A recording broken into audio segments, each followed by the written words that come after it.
runs America? I guess that's the $10,000 question, isn't it? Maybe it's the $10 billion question.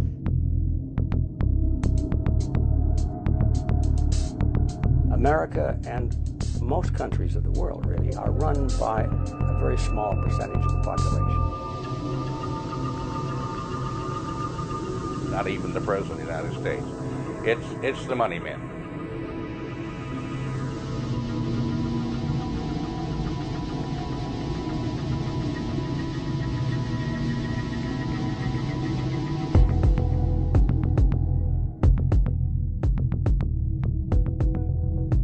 Obviously, the people in government aren't always the ones getting rich, so then you have to ask who are the ones behind it that are really getting rich, that are enjoying the benefits of this ripoff.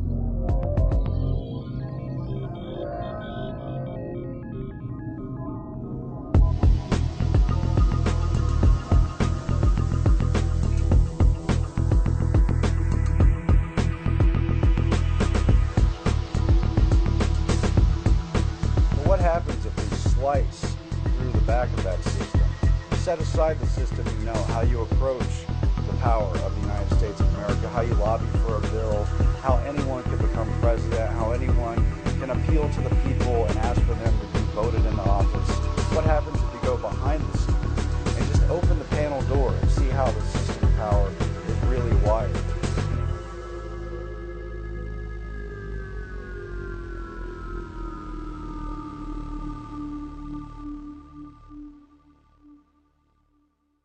The interests of the American public have no bearing in the direction of the country, in the policy decisions.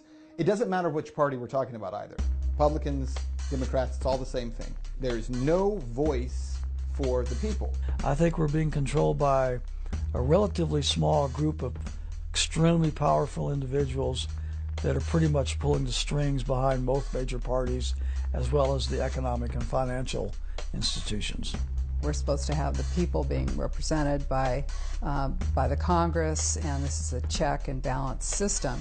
But instead, you have all branches of government owned by major corporations. The folks who run America are the people who operate behind the scenes to make sure that the person who is in the seat of president and Congress and the people who we elect are the people that will do their bidding. I think what you see is what it is. And who runs America are the banks and the multinationals.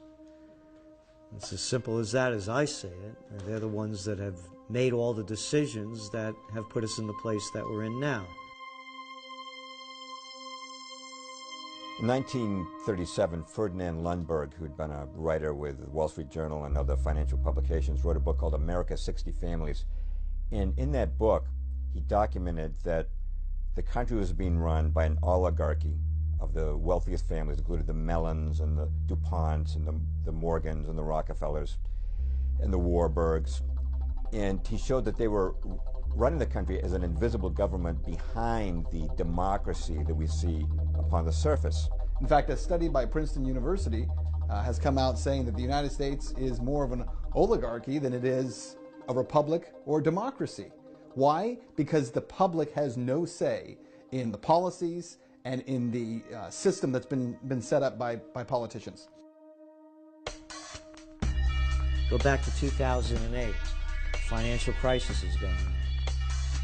Henry Paulson, U.S. Treasury Secretary. Where did he come from?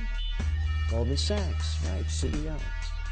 Gets in front of the American people and tells us that he's going to save us little people from the problems we have in the real estate market. But in order to do that, we have to bail out the too big to fails. Too big to fail. 4 words. Shows you who's running the country. Capitalism, there's no such thing as too big to fail. It's fascism. It's a multinational takeover. We bailed out the banks. It's the unseen people that I'm more concerned about, really, because there's got to be someone, somewhere, that creates the agenda that all these people must follow.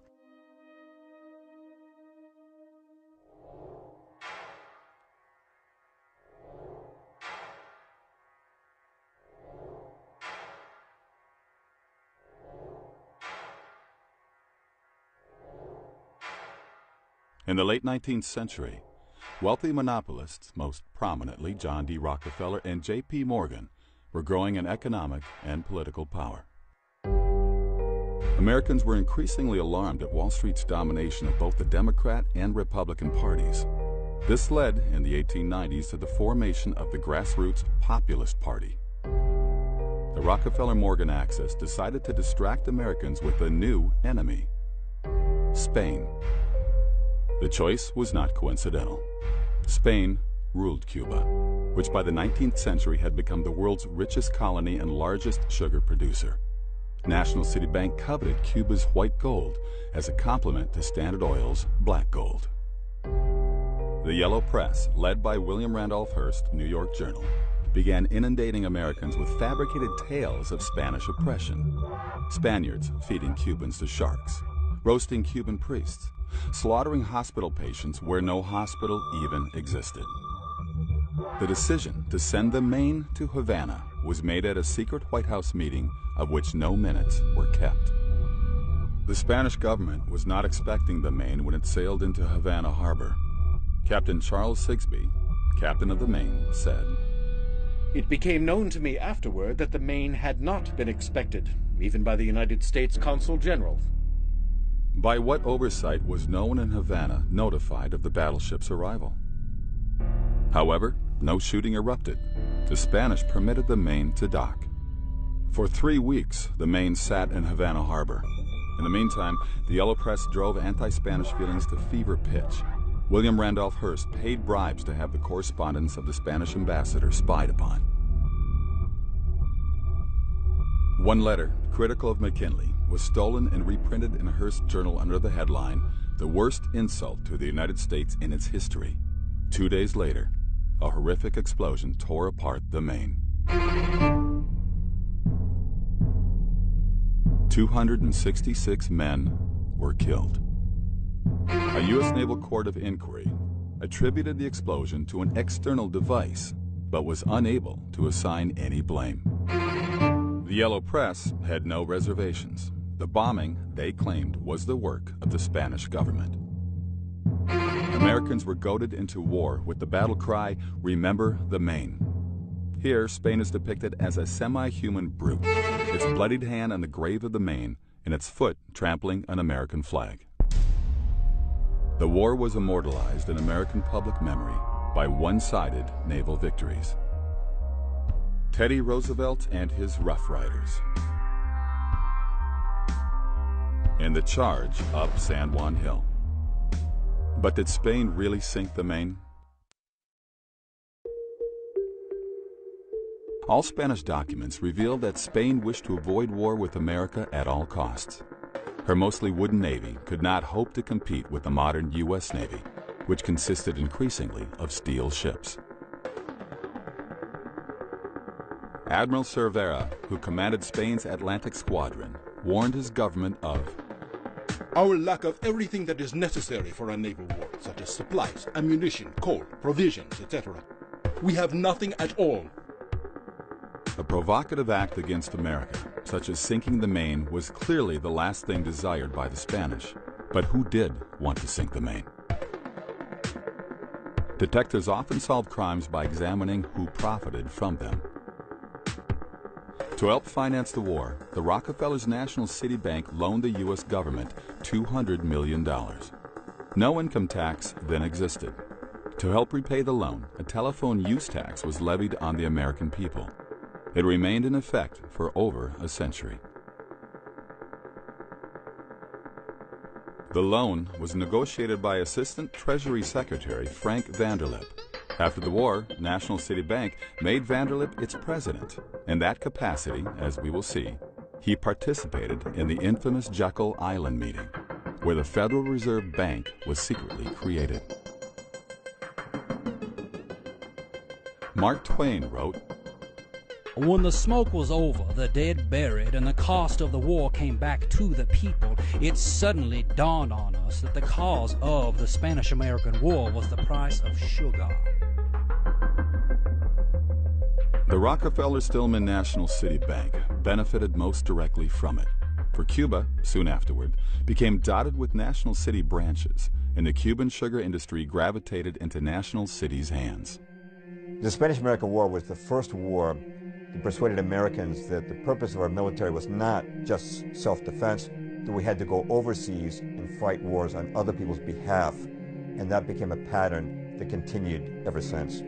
So without William Randolph Hearst, who championed this and who maybe was one of the people that stood to gain from the new possession, gain from the Spanish-American War, without him and without Hearst newspapers, there would have been no problem with the Maine. The phrase false flag, I think, is becoming more and more familiar to more Americans than it used to be. First time I ever heard that phrase was probably about 20 years ago, and I thought, what does this mean? I think many Americans are still in that category. What does that mean?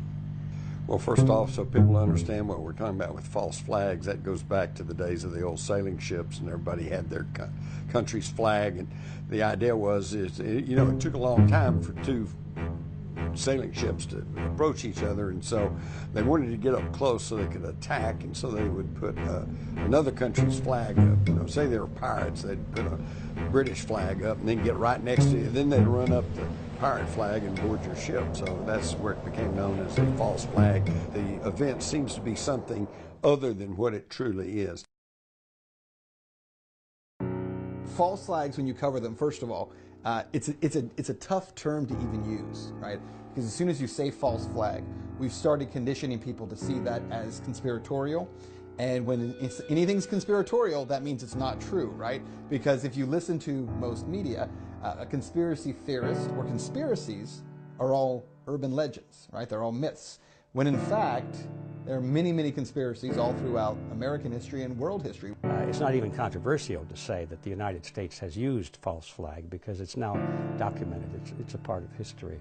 General Smedley Butler wrote a book after World War I that I've read, and I know many of your viewers have as well. War is a racket. And indeed, in many ways it is. And I think that we have noticed over the years that some of the events that led up to war were not accidental. I found myself going back and looking at World War I, World War II, the Vietnam War, everything. Could we have been lied to about everything? And that was my fearful kind of approach to this is that even possible? I would say they always follow a specific formula of create as much fear and trauma as possible, and then in that traumatization of the public, they're eliciting a specific psychological response, and that response is a cry for protection.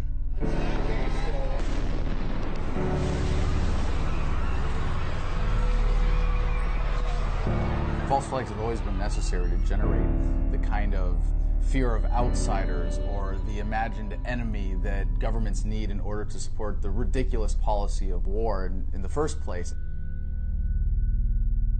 Stage one is brute force. Stage two is staging something or creating an external enemy so that you then become the rescuer and people do what you say out of sheer fear. And then stage three is really getting to the point where you don't even require enemies any longer, where you can simply convince people through psychological manipulation to do the thing that you want them to do.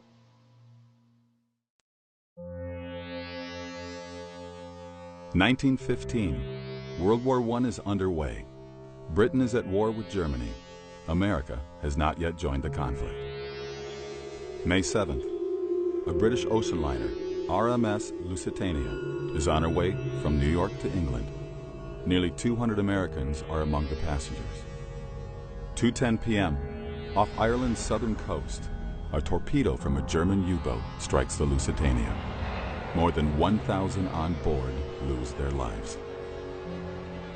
On both sides of the Atlantic, the public is told the Germans sank the Lusitania simply to kill women and children.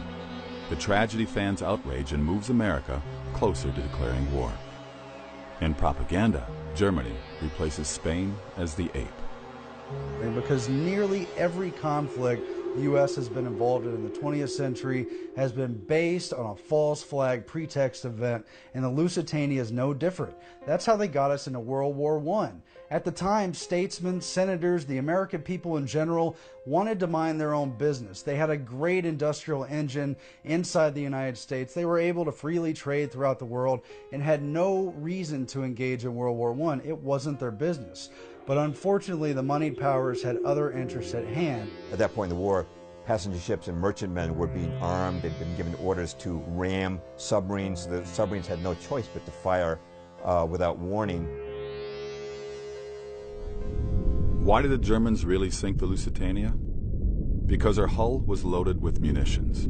6 million rounds of rifle ammunition, over 50 tons of shrapnel shells, and more than 60 tons of military explosives, including aluminum powder and gun cotton. The Lusitania was struck by a single torpedo, followed moments later by a massive explosion.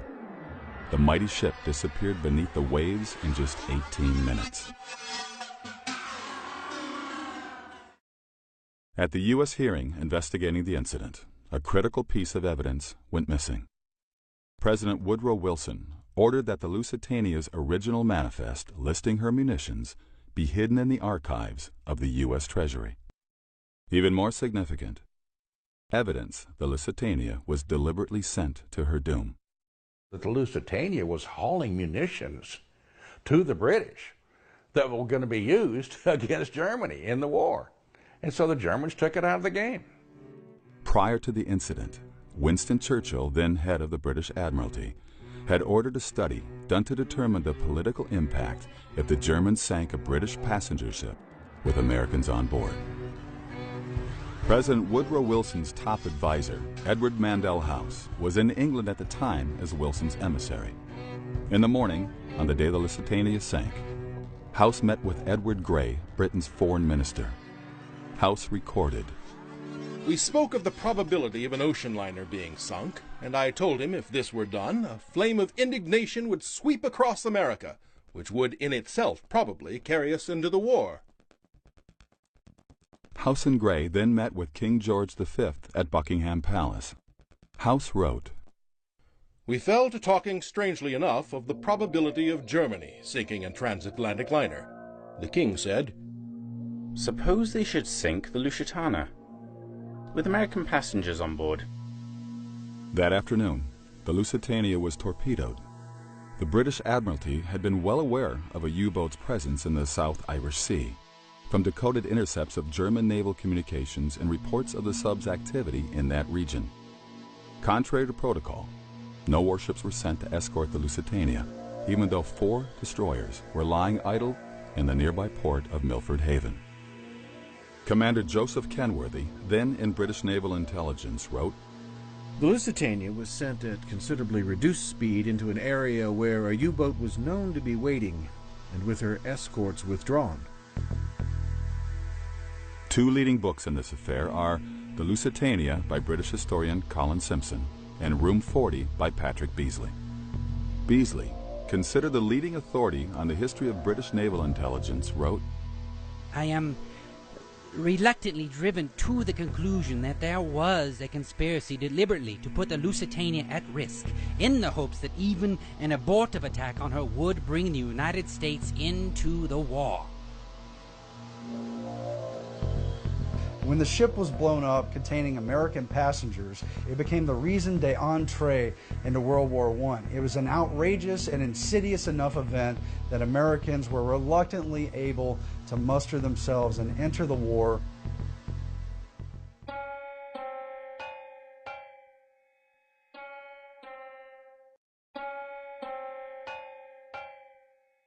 I think the most stunning example where there is so much historical evidence that no one even challenges anymore is the attack on Pearl Harbor.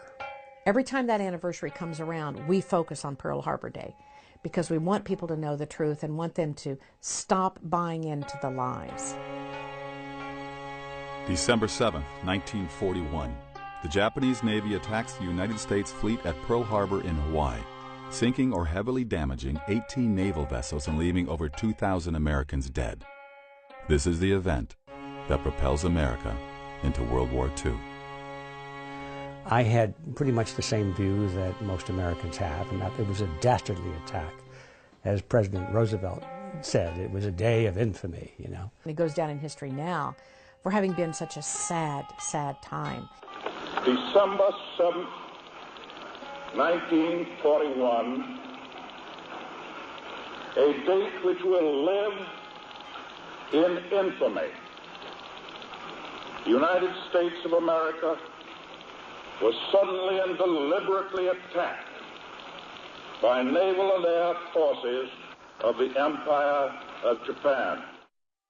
Congress declares war, but the public wants to know why America was caught off guard.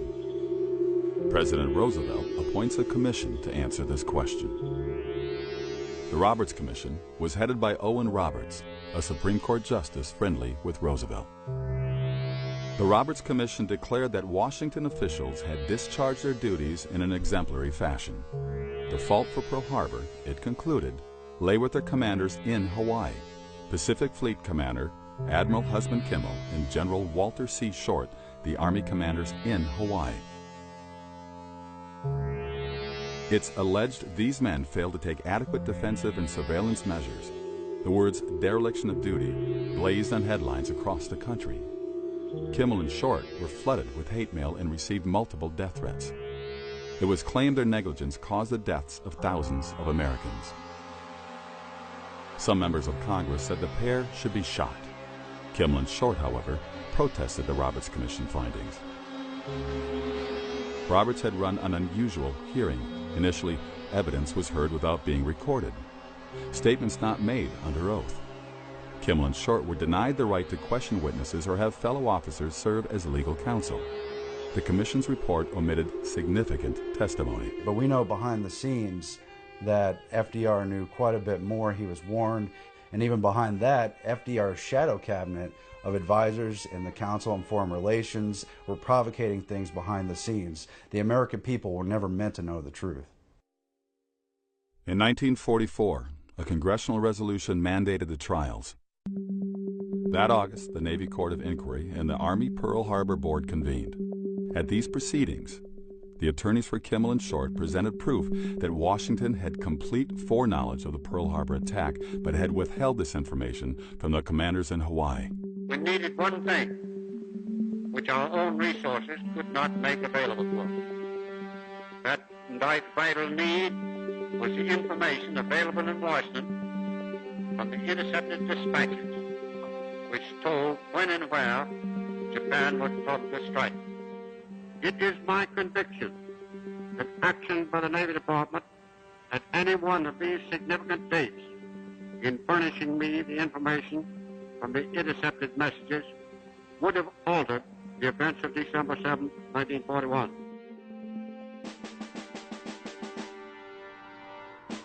Outraged, the Navy Court exonerated Admiral Kimmel and laid the blame squarely on Washington, D.C. The Army Pearl Harbor Board concluded Washington had full foreknowledge of the attack. Its report closed with these words. Up to the morning of December 7, 1941, everything that the Japanese were planning to do was known to the United States. But the American people did not learn the results. The Roosevelt administration ordered the trial verdicts to be made confidential. He discovered later that his own superiors had gone to great lengths to make sure that he, Admiral Kimmel, did not have the information that was available in Washington. Why was the fleet in Pearl Harbor when Franklin D. Roosevelt ordered the U.S. Pacific Fleet to move from the west coast to Pearl Harbor? The fleet commander, J.O. Richardson, went to Washington and he protested this decision. He said, Mr. President, our ships will be boxed in like sardines in Pearl Harbor. Hawaii is approachable from 360 degrees by potential attackers. We'll have to resupply across 2,000 miles of the Pacific. The only reason President Roosevelt could give Richardson for putting the fleet in Pearl Harbor was, he said, it would deter Japanese aggression. Well, as of December the 7th, 1941, everyone knew that putting the fleet in Pearl Harbor did not deter Japanese aggression. A breakthrough came in 1982 with the publication of Infamy by John Toland, the Pulitzer Prize winner known as the Dean of World War II historians. By the time of Toland's book, witnesses and information had emerged that had been previously unavailable.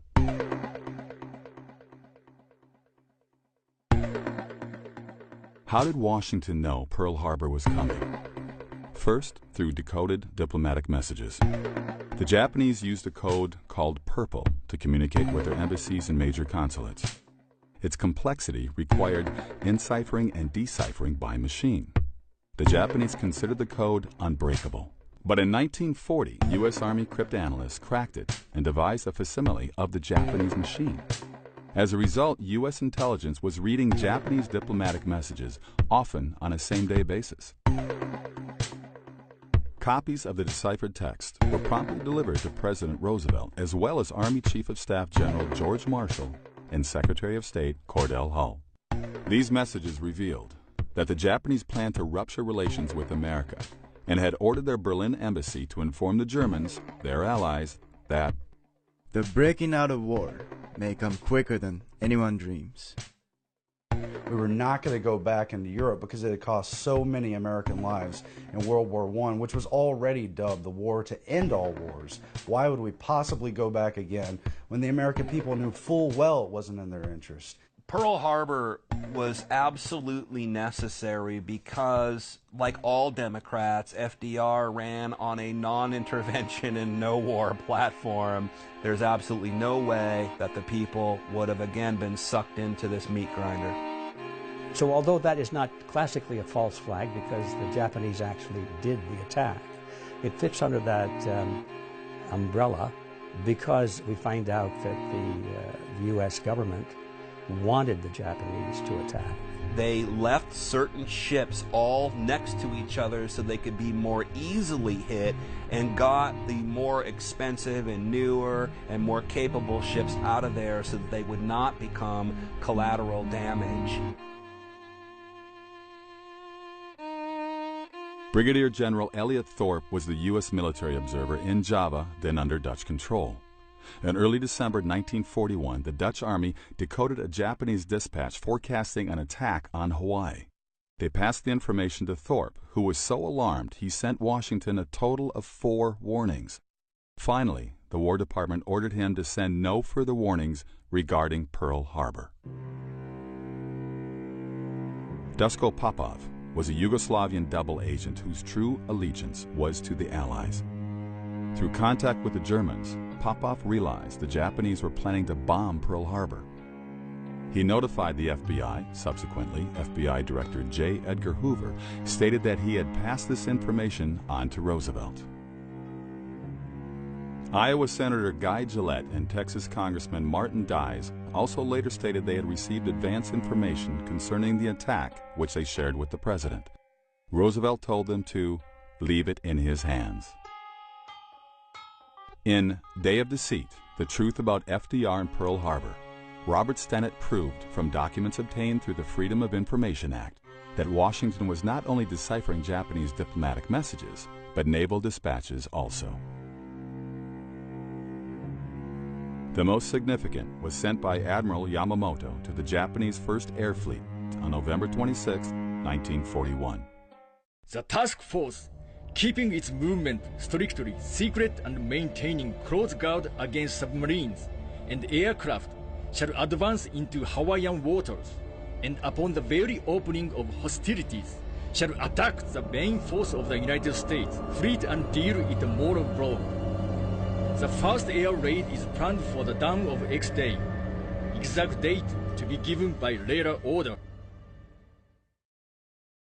Whether we're looking at something like Pearl Harbor, which is now an admitted false flag event, or it's an event that was clearly allowed to occur, it was known about, and no action was taken to prevent it or stop it. So that could qualify as a false flag event. Whether you're looking at an event that, like the Gulf of Tonkin, which was a fake false flag event. It was something that we were told occurred and actually didn't even occur. This has been called by some researchers, like David Icke, for example, as no problem reaction solution. You don't even have to have the actual physical event take place. You only need the perception of it to take place. In retaliation for this unprovoked attack on the high seas, our forces have struck the bases used by the North Vietnamese patrol craft. In many cases, these individuals who plan these events, they're playing chess while we're not even playing checkers yet. You know, we have to understand what they're doing. The event isn't as important as the underlying psychology that the event is done to elicit. And until we understand that pattern, we're not going to be streetwise to the technique. In the event of a further attack upon our vessels in international waters, we are to respond with the objective of destroying the attackers. You look at those Vietnamese, man, up in north. We better stop them right away. If we don't stop those communist North Vietnamese, they're going to take over South Vietnam, then Thailand, then Laos, and then Cambodia. And before you know it, those dominoes will be falling until they hit the shores of California. Now, you could say I sound like a lunatic for saying something so stupid. But that's what was being said back then, and I know firsthand because I was prime draft age of that time. These guys are professionals at it, and they know how to take advantage of it. And, of course, one of the most horrible ones in our lifetime was in August of '64 when Lyndon Johnson faked the Gulf of Tonkin. In 1964, Congress passed the Tonkin Gulf Resolution, authorizing President Lyndon Johnson to escalate the Vietnam War, to which he committed hundreds of thousands of troops.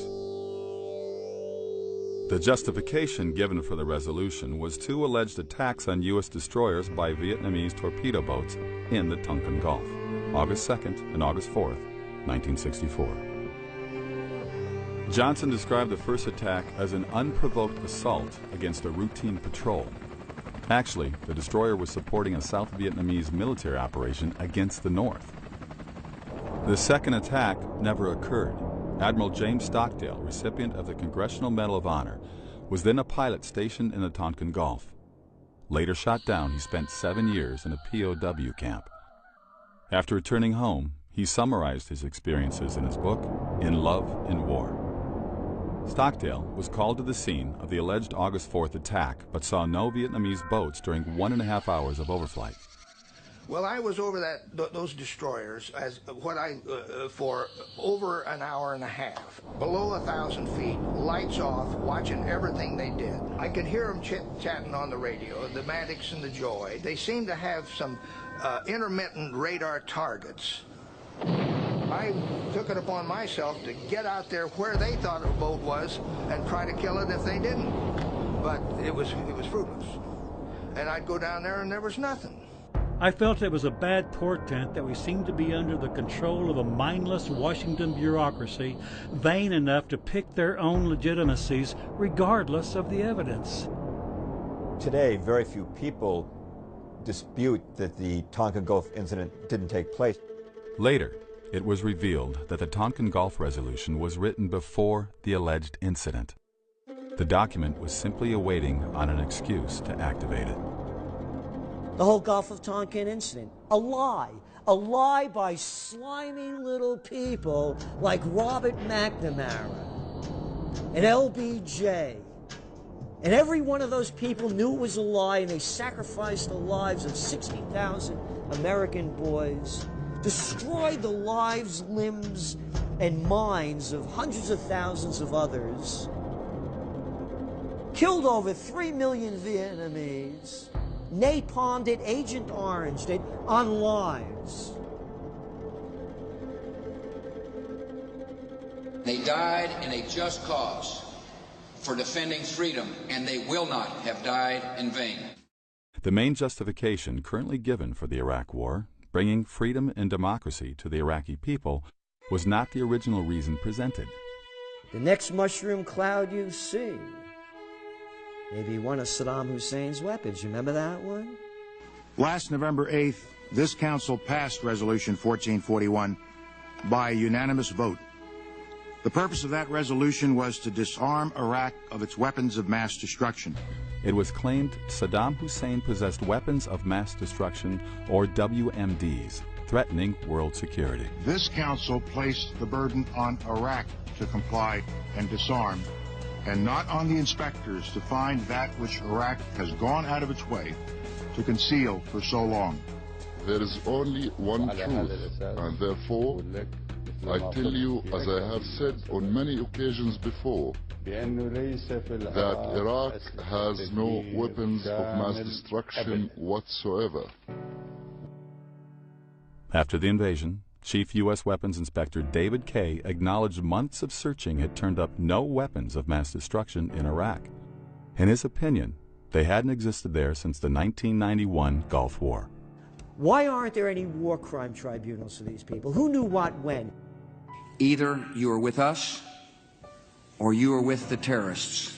An interview with Scott Ritter, who was the UN's chief weapons inspector in Iraq, who affirmed that there were no weapons of mass destruction in Iraq after the original Gulf War of 1991. Weapons of mass destruction, I thought, you know, who could believe this? I mean, who's believing this yellow cake from Niger story and the whole thing? And still no accountability for the fact that we went into another country looking for weapons that weren't there, and we killed 500,000 people. One thing that the Bush administration did a very good job of, with the help of media, was to shift the focus away from any reality of weapons, terrorism. So what they did was the administration immediately shifted to, we're bringing democracy. Now look, part of the reason we went into Iraq was, the main reason we went into Iraq at the time was we thought he had weapons of mass destruction. It turns out he didn't, but he had the capacity to make weapons of mass destruction. But I also talked about the human suffering in Iraq. And I also talked the need to advance a freedom agenda. And still to this day, there are people, especially neocons, who believe that argument. That all these wars that we've had in the Middle East, which have again turned the Middle East into chaos, that have handed it over to Al-Qaeda so that we can go back, I guess, and fight them again later there, it was done so that freedom could come to an oppressed people. Colin Powell, who made such definite assertions before the UN, has admitted his claims were based on faulty intelligence. The little lying Colin Powell putting up phony information in front of the UN. These are Saddam Hussein's mobile weapons of mass destruction labs. It's one lie after another. Looking at these wars, Spanish-American, World War II, Vietnam, and Iraq, one could soundly argue that in each war, American involvement was based on a deception, false pretext, or to put it charitably, mistaken pretext. One lie after another. Keep pouring them out. These are sick people and nobody wants to call a spade a spade. Could this really be one giant coincidence? Patterns of this scale generally do not happen by accident. To find the answer, deeper questions remain. When our country was founded, it was founded by an elite group. The founding fathers were the educated ones, the ones who had land, the ones who'd studied in Europe, the ones who'd read history and philosophy. And thank God it was that way. It's still true in America today, but the elite has changed. It's a great debate of whether or not we're founded on our lineage and our heritage of the Constitution and Bill of Rights or from hidden interests. Who runs the country? Well, the political parties run the country, but we all know the political parties actually don't do anything on their own. I think the reality is that we're probably ruled, for the most part, by an oligarchy. People still elect members of Congress, but beyond that, once someone is in Congress, the special interest groups take over, the lobbying firms take over, very wealthy families take over, and the people have absolutely no voice. A super elite, very powerful, very wealthy individuals who have, I will use the word, conspired together to take advantage of the opportunities afforded them in their positions of power and influence to pretty much determine the direction and the course of our country, irrespective of the wishes of the American people. I think in any culture, in any country, you can look to who has the money. The people with the money typically tend to wield the power. And the best way to do that is to do it from behind the scenes, because then if people become angry with the way power is being wielded, they don't come after you, they come after the puppet standing in front of you. We all know about a lot of wealthy people, Warren Buffett and Donald Trump, and but these are the guys that you hear about. The people, they've got lots of money, yeah, but the people with the real power, you don't even hear their names. we start seeing all of these names of large corporations that come together over and over again, and then they get intertwined into events that take place, and then we start to see there's a pattern and there is a real agenda. In America's 60 Families, Ferdinand Lundberg wrote, "The United States is owned and dominated by a hierarchy of its 60 richest families, functioning discreetly in a de jure democratic form of government, behind which a de facto government, absolutist and plutocratic, has gradually taken form. This de facto government is actually the government of the United States, informal, invisible, shadowy." Among the 60 families Lundberg named were the Rockefellers, Morgans, Mellons, Vanderbilts, DuPonts, Astors, and Warburgs. Through inherited fortunes, they remained entrenched in power from one generation to the next. These families frequently acted in concert to pre-select presidential candidates of both Republican and Democratic parties, and, as Lundberg documented, acquired sweeping ownership of America's major newspapers. For the last several decades, let's admit, the powers that be have pretty much been the ones that have really made the decisions irrespective of the will of the American people. This power structure has been called the establishment. Syndicated columnist Edith Kermit Roosevelt, granddaughter of President Theodore Roosevelt, described it.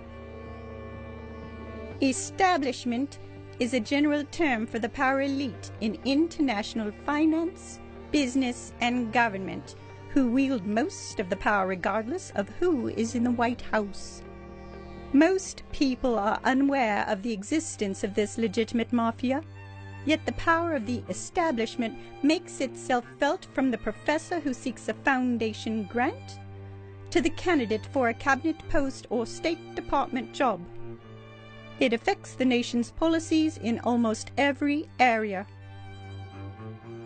In America, in principle, power is supposed to belong to the people. Voting sustains the public perception that it retains power. However, the establishment has ways of getting around our electoral system. First, through their influence within the major parties as well as the media, they can usually predetermine the Democratic and Republican nominees for president. For years, I would tell people, if you don't go vote, you haven't got any right to gripe about what goes on because you're just not even part of the process. But I've quit saying that because now, even if you do go vote, in many instances, it doesn't really matter. Oh, and I love the baloney that they keep shoving out every election. You know, if you don't vote, then you get what you deserve. No, if you vote, you get what you deserve. A lesser of two evils? What sick person would vote for a lesser of two evils? In 1976, Jimmy Carter was elected president. 7 months before the Democratic convention, the Gallup poll reported less than 4% of registered Democrats favored Carter for president. Outside Georgia, where he was governor, few people knew who he was. What happened? There's a new mood in America. We've been shaken by a tragic war abroad and by scandals and broken promises at home. Carter received a media blitz, including adulatory pieces in the New York Times and a Wall Street Journal editorial declaring him the best Democratic candidate. The TV networks inundated the public with his image. Before the nominating convention, his picture appeared on Time's cover 3 times, and Newsweek's cover twice. Time's cover artists were instructed to make him look as much like John F. Kennedy as possible. How did Carter acquire this media following? It began with dinner at the Tarrytown, New York estate of David Rockefeller. Present was Zbigniew Brzezinski, who helped Rockefeller found the Internationalist Trilateral Commission, and whom Carter would later appoint National Security Advisor. Senator Barry Goldwater said of this meeting, David Rockefeller and Zbigniew Brzezinski found Jimmy Carter to be their ideal candidate. They helped him win the nomination and the presidency. To accomplish this purpose, they mobilized the money power of the Wall Street bankers and the media controllers. Carter thus received the nomination. A similar process has anointed campaigns of other major party presidential nominees of the last few decades. The people have no real say, including in who is elected to office. in this country. I mean, consider this. In the United States, about 50% of the population are no longer affiliated with Republicans and Democrats. So 50% of the population is not voting for Republicans or Democrats. Tell me which national election, member of the House, member of the U.S. Senate, a president has been elected in the last 100 years who was not a member of one of those parties. Now, how is it possible that half the country isn't voting for Republicans or Democrats because they're not affiliated with those parties, and yet those are the only two options that we still have? I mean, I think that demonstrates to people how corrupt the system is, because you are literally kept from having any other option and any other choice. Because of the manipulation of the mainstream media, public education, most of the entertainment world as well as the political world, so many of the American people are sedated, and they do not engage in the areas in which they could make a difference. The good news is, I think we're hitting a tipping point where the people, you're now hitting critical mass, obviously, when you have 50% of the country that's no longer a part of it, where, it just takes a very small minority now to really push things in a different direction. We had George Bush trying to get reelected, and John Kerry was his adversary, alleged. As it turned out, there was massive electronic vote fraud in one of the swing states, Ohio. It turned out that John Kerry actually won. It was given to Bush. A year or so later, there's a young law student down in the University of Florida, and John Kerry is speaking down there. And the law student had the cojones to go over and get in front of the microphone when they asked him, when they opened it to questions. And he asked John Kerry, how come he didn't make more of a squawk about this? And he says you won the 2004 election. Right. Isn't that amazing? Isn't that amazing? You won in 2004. It was obvious he had won. It would have made the difference between not only him being president, but a different party would be in, and it was a very powerful question. You know what the response was? John Kerry gave a little nod or something, because the next thing we know, there's a goon squad of about 6 that come and drag the young law student right out of the auditorium.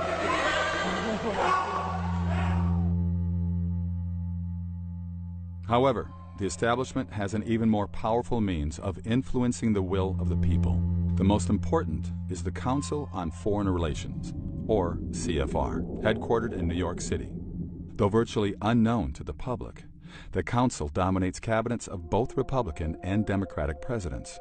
When you look at where the wires are connected to the centers of power, you will find again and again that places like the Council on Foreign Relations don't just float ideas, they provide solutions. You often find members of the Council on Foreign Relations being appointed to various positions in government or industry, for that matter, and you see them in the revolving door going back and forth between business and regulatory agencies and stuff like that.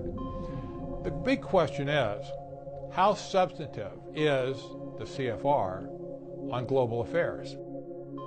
Since its founding in 1921, the CFR has produced 21 Secretaries of War and Defense, 19 Treasury Secretaries, 18 Secretaries of State, and 16 CIA Directors. And what is the Council's goal? The Council on Foreign Relations is a fairly interesting entity to me. And the reason for that is because they have so many members of the CFR who are in media. I think the CFR exerts tremendous influence over our government, our media, and our centers of education, more so than most people would want to admit. The Council on Foreign Relations is a very important nexus point, but it's just a vehicle for the larger aims of those who have an agenda. But it's an important vehicle. It's a ring of power that is an engine to encircle the whole world. Once in a while there'll be a spokesperson on major media, and he'll be introduced as such and so, and they'll give credentials, and then they'll mention a member of the Council on Foreign Relations. But that just, it sounds so innocuous, it just passes, it's some council that deals with foreign policy, so people don't remember that. The number one thing people need to know is that when you have so many members of media who are a part of those organizations or that organization, you have lost the ability to have anyone criticizing globalist agenda or globalist viewpoints, because they are members of an organization that pronounces its view is to create, globalism. They have seized upon foreign policy, economics, and trade to get around the bounds of the Constitution and put their global system on top of America. When I wrote The Shadows of Power, the main concern I had was that maybe I'd gone too far in attributing our foreign policy to this invisible government. Now it's 26 years later, we've had the arrival of the internet, I've had access to information I never had access to at the time I wrote that book, and my conclusion is that it's not that I went too far, but I didn't go far enough.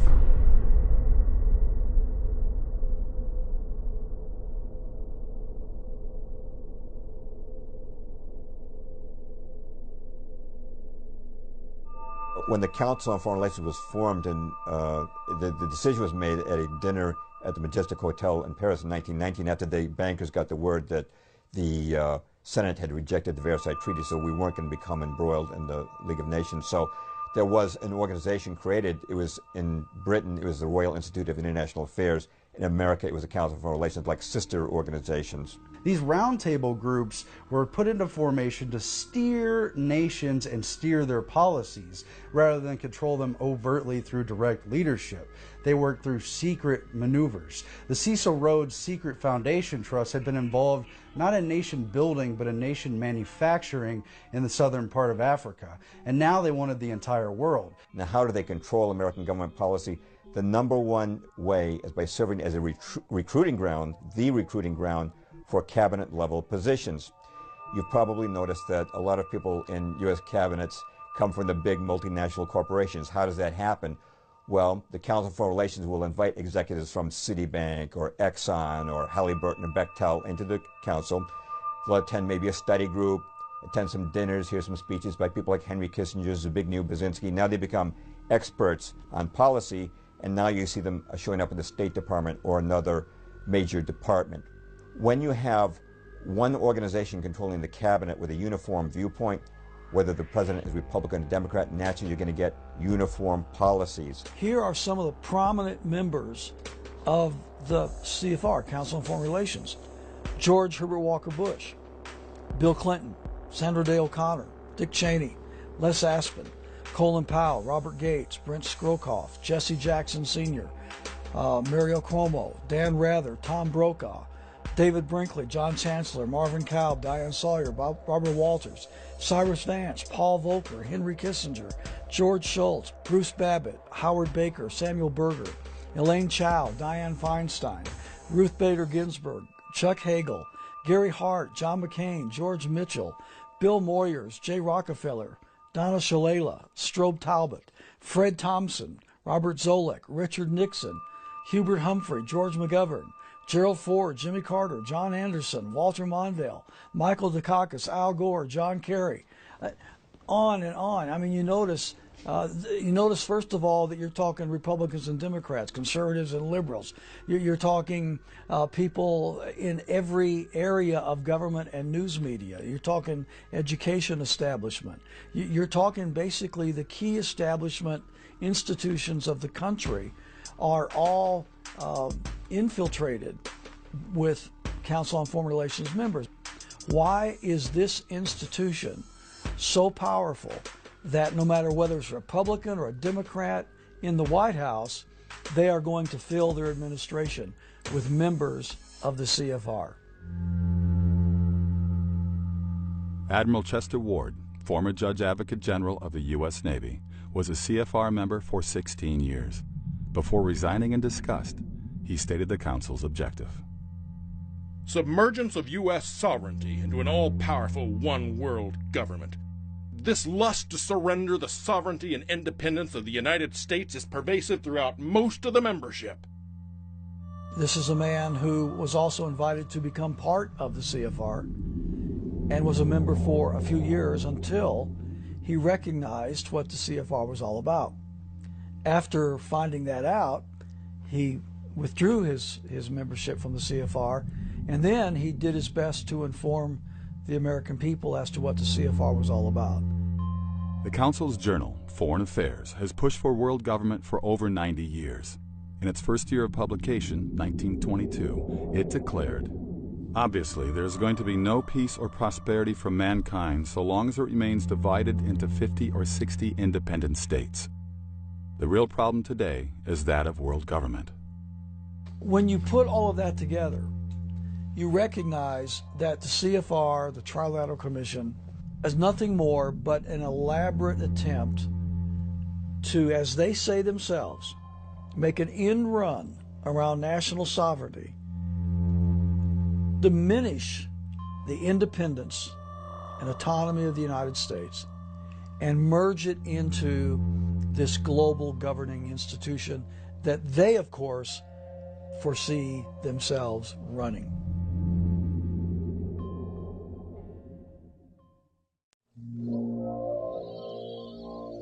I mean, my goodness, we're going toward everybody having a little bit and nobody having a whole lot, except for the elite. And we're going towards seeing all of our jobs taken away and put into another country. That's your world government for you. That's not benefiting the people in this country. So I absolutely, you know, I abhor the idea of world government. And I'm afraid that what we're going to see is the demise of many of our countries in the attempt to formulate this one big structure.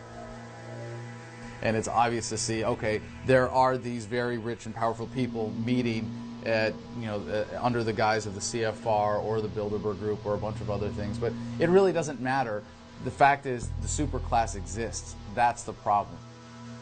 So whether it's a Brussels, whether it's a World Trade Organization, whatever it might be, it's still built on the premise of how do we steal the most amount of money that we can, put it in the hands of the fewest, and tell everybody else what to do. It's not primarily driven by political ambition. It's driven by economic ambition. And just the fact that I mentioned that might change the flavor of the conversation, because talking about economics is a little bit different than just talking about politics. And one of the reasons, again, that the American experiment here is not working too well right now as far as Congress is concerned is because Congress is not an economic animal, it's a political animal. What is world government? Simply stated, one regime ruling the planet. I don't think anything's intrinsically wrong with the one world government. In fact, I think obviously we are just one humanity, and eventually we're going to get to that. I can see perfectly well that there'll come a time when somebody's going to say, hey, where are you from? And you're going to say, I'm from Earth.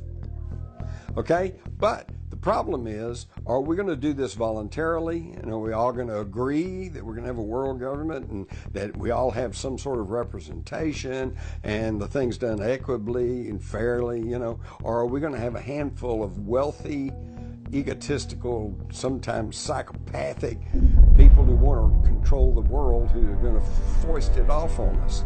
And unfortunately, this is what's happening right now. I think what any subject of the New World Order would have to be concerned with is who basically is going to end up calling the shots.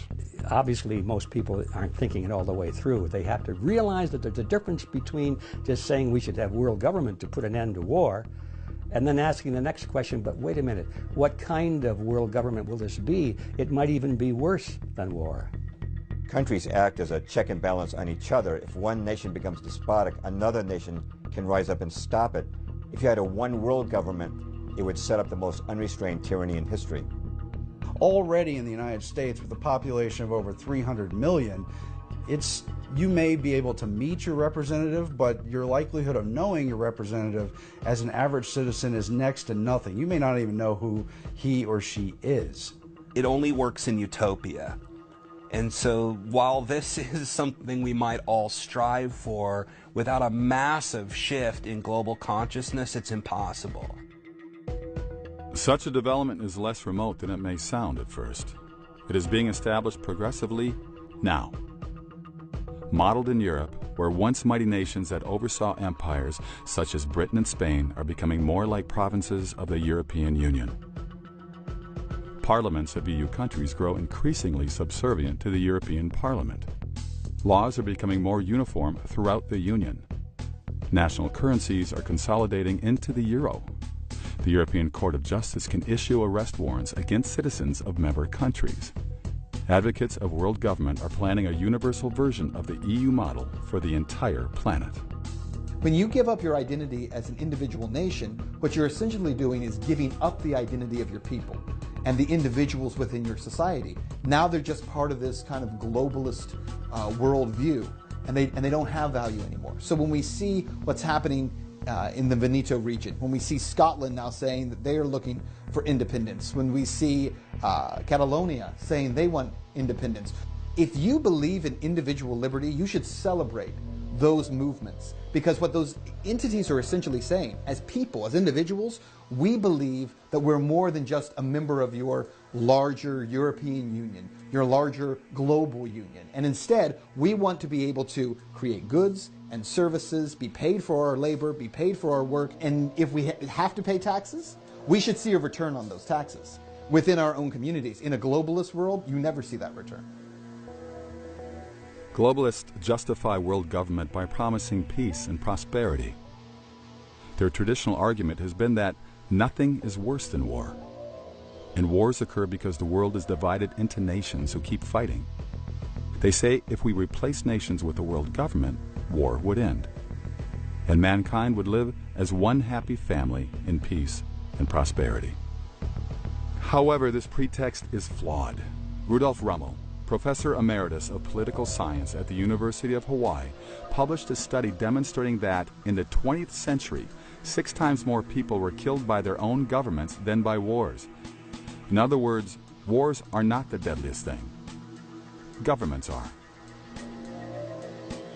What we know from the 20th century, that in nation after nation after nation, governments that became extraordinarily powerful had a very disconcerting tendency to kill their population. So you can look, for example, at the Soviet Union. Under Stalin, 60 million people killed. You can look at China under Mao Zedong. Some estimates say well over 100 million people killed. Some even say 200 million people killed. You can look at Nazi Germany as the example that probably most viewers are familiar with. Example after example, even ones that most people haven't even heard of. The problem with world government is the same problem as with any government. Government is controlled by force. The more you concentrate that power, the worse it is. You could make the case that world government might be only as bad as local government, but obviously the bigger, the more concentrated that exploitation racket becomes, the greater chance there is for corruption. All human authority is jurisdictional and limited. So whenever you violate that and you create a regional government and then a multi-regional government and then a global government, by very nature you have squelched and expunged the fundamental tenets and principles of liberty, natural rights, freedom, sovereignty under the states, individuals. It's all gone. If we had a world government, who would run it? Globalists like to point out that international alliances have defeated dictators like Saddam Hussein. But what if a man like Hussein took over a world government? Today, if a tyrant enslaves a nation, its people may hopefully escape to another country. But if a dictator ruled a world government, where could anyone escape? America's founding fathers recognized the dangers of concentrating power. They therefore split government power into 3 branches. In the Founding Fathers' original vision, the power of the entire federal government would be held in check by the states. Decentralization of power has spared Americans the oppression of totalitarian dictatorships that other nations have known. James Madison, known as the father of the U.S. Constitution, said, "The accumulation of all power, legislative, executive, and judiciary, in the same hands may justly be pronounced the very definition of tyranny." If we follow the money to see who is behind the Council on Foreign Relations, it becomes clear that the U.S. foreign policy establishment is intimately linked to Wall Street and the banking establishment. Americans know they have inflation. In 1962, a postage stamp cost 4 cents. Today, 49. A candy bar cost a nickel in 1962, now around $1. Since 1913, the dollar's purchasing power has declined over 95%. Inflation is not inevitable. This graph, depicts American price levels since 1665. There was no net inflation for the first 250 years. Inflationary blips occurred as during the American Revolution, War of 1812, and Civil War, when the United States printed large quantities of money to pay for those conflicts. Increasing the supply of money diminishes its value, making prices rise. But notice after the wars, money always returned to its normal value. A dollar was worth the same in 1900 as 1770. During World War I, our currency inflated, but instead of resuming to its normal value afterwards, American dollars, stable for 250 years, began rapidly and permanently losing value. This change came from one factor: creation of the Federal Reserve Bank in 1913. The Federal Reserve is the most important part of the American government's racket of exploitation, and that's important to remember, that it's not about the wars, it's not about the police state, it's not about the business regulations. Those are all how. The why is power and money. Time to pay attention, because the Federal Reserve has taken over the engine of the country and completely made it subservient to interest other than the actual country. First off, it's not federal, and second off, it has no reserves. Okay, so the whole thing's a fraud to begin with. The Constitution gives the Congress the power to coin money, but we've lost that by giving our power to a private corporation. Janet Yellen is current chairman of the Federal Reserve Board. She was preceded by Ben Bernanke and Alan Greenspan. The Fed chairman has been called America's economic czar, largely because the chairman and board set U.S. interest rates, which impacts the stock market. If interest rates rise, CDs and other interest-bearing securities appear more profitable, causing money to flow away from the riskier stock market. However, when interest rates fall, investors tend to favor stocks.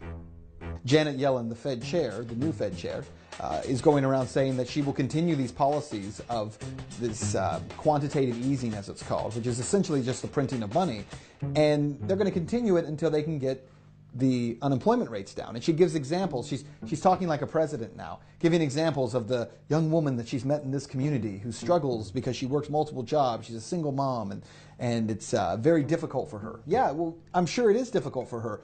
But what no one ever tells you in media is that the reason that we have so many people struggling in this country is due in large part to the Federal Reserve Bank. People who are closest to the money are the ones who get the greatest benefit. So whoever has had their hands on not just the Federal Reserve, but the whole infrastructure around it, the global banks that are peddling the Federal Reserve notes and the bonds and the Treasury bills and so on, the Goldman Sachs of the world, the JP Morgans and so on. These companies and these individuals have consistently gotten rich beyond anybody's wildest imagination. The rest of us consistently have gotten poorer beyond our wildest imagination as well, so that the value of the dollar today is somewhere around 1.5% of what it was in 1913. You know, the United States dollar, the Federal Reserve note dollar, has lost 98% of its value in the last 100 years. So if, number one, your first mandate is to protect the value of the currency, you failed. The second mandate on unemployment, as I mentioned, when the Fed chair is talking about this family that's in need and she wants to help them, how does the Federal Reserve help them? By holding interest rates low? That doesn't help families. That doesn't put food on my table. If anything, it makes it more difficult because there are more people out there saying, well, then you should go get a loan right now, borrow more money right now. As has been stated in history, you know, whoever controls the money controls. Again, it goes back to the money. It's not a world government, it's the bankers in charge. And again, the distribution of wealth right now in the United States, as everyone knows, is worse than it was at the Gilded Age over 100 years ago. They are creating currency out of nothing with absolutely no value to it, promising us that, number one, this will lead to greater wealth across the nation, which it's proven it cannot do. And number two, it will also create employment, which it cannot do. The Federal Reserve has the power to issue and create currency, but but this gives it an inside track to give money at very low, if any, interest rates to its member banks, to the members of the oligarchy who control that bank. Meanwhile, it loans money to the country at interest, making incredible profits and making certain that the United States can never be sovereign again so long as the Federal Reserve exists. Thomas Jefferson, in a letter to one of his friends after he was out of office, he said, whenever public servants are paid by something other than what the people produce, the roles of master and servant are reversed. With the central bank, everything becomes consolidated in the hands of the few. Goes back to, again, 4 simple words. Too big to fail. Central banks, look what they've done. They're robbing the people right in front of everybody's eyes as we speak. The Fed was established when Congress passed the Federal Reserve Act in 1913. The original legislation was introduced by Senator Nelson Aldrich, a frontman for the banking community. Few Americans today recognize his name. Nonetheless, many have heard of Nelson Rockefeller, who was Gerald Ford's vice president and long New York's governor, one of America's richest men. His full name? Nelson Aldrich Rockefeller, named for his grandfather, Nelson Aldrich. Aldrich's daughter married John D. Rockefeller Jr., and his son Winthrop became chairman of the Rockefeller's Chase National Bank. When Nelson Aldrich spoke on Capitol Hill, insiders knew he acted for the Rockefellers and their allies. The legislation Aldrich introduced, which became the Federal Reserve's basis, was crafted by several of America's richest bankers. At a secret 9-day meeting in 1910 on Jekyll Island off the Georgia coast. At that time, Jekyll Island was an exclusive retreat for the wealthy elite. In attendance were agents from the world's 3 greatest banking houses, those of John D. Rockefeller, J.P. Morgan, and the Rothschilds. Acting for the Rockefellers were Senator Aldrich and Frank Vanderlip. Representing the Morgan interests were Benjamin Strong, head of J.P. Morgan's Bankers Trust Company, Henry Davison, senior partner in J.P. Morgan & Company, and Charles Norton, head of Morgan's First National Bank of New York. The most important figure who ran the meeting was the Rothschilds' agent, Paul Warburg. Paul Warburg belonged to a German banking family associated with the Rothschilds, the world's most powerful banking dynasty, who had grown rich by establishing central banks that loaned money to European countries. Its patriarch, Amschel Mayer Rothschild, said, "Permit me to issue and control the money of a nation, and I care not who makes its laws." In 1901, Warburg immigrated to America intending to establish a similar central bank in the United States. He became a partner in Kuhn, Loeb & Company, the Rothschilds' banking satellite in New York City. Who controls the Federal Reserve is pretty secretive, but for the most part we understand who controls it, and we know many of the families specifically involved, and it's what's known as the Eastern Establishment, many of the banking houses that have come to dominate the 20th century, and of course the robber barons who became monopolists of the major industries of the U.S. The Rothschilds had long been allied with America's 2 foremost banking families, the Rockefellers and Morgans, providing the seed money for John D. Rockefeller's Standard Oil Company and helping bail out J.P. Morgan when his firm was financially distressed. The axis of Warburg, Rothschild, Morgan, and Rockefeller and their Wall Street confederates became known as the Money Trust. President Wilson named Paul Warburg vice chairman of the Federal Reserve Board. Benjamin Strong was appointed to run the New York Fed, the system's nucleus. The men who had secretly planned the bank now controlled it. At the time, Congress and the public had no inkling of the Jekyll Island meeting. Paul Warburg's annual salary at Kuhn Loeb had been $500,000, equal to well over $10 million in today's dollars. He relinquished that for a Federal Reserve position that paid $12,000. Warburg knew it would be far more profitable to control America's interest rates and make the stock market rise or fall at will. Congressman Charles Lindbergh Sr., father of the famous aviator, helped lead the fight against the Federal Reserve Act. In 1913, he declared on the floor of the House, "This act establishes the most gigantic trust on earth. When the President signs this act, The invisible government by the money power proven to exist by the money trust investigation will be legalized. The money power overawes the legislative and executive forces of the nation. I have seen these forces exerted during the different stages of this bill. From now on, depressions will be scientifically created. The new law will create inflation whenever the trust wants inflation. If the trust can get a period of inflation, they figure they can unload stocks on the people at high prices during the excitement, and then bring on a panic and buy them back at low prices.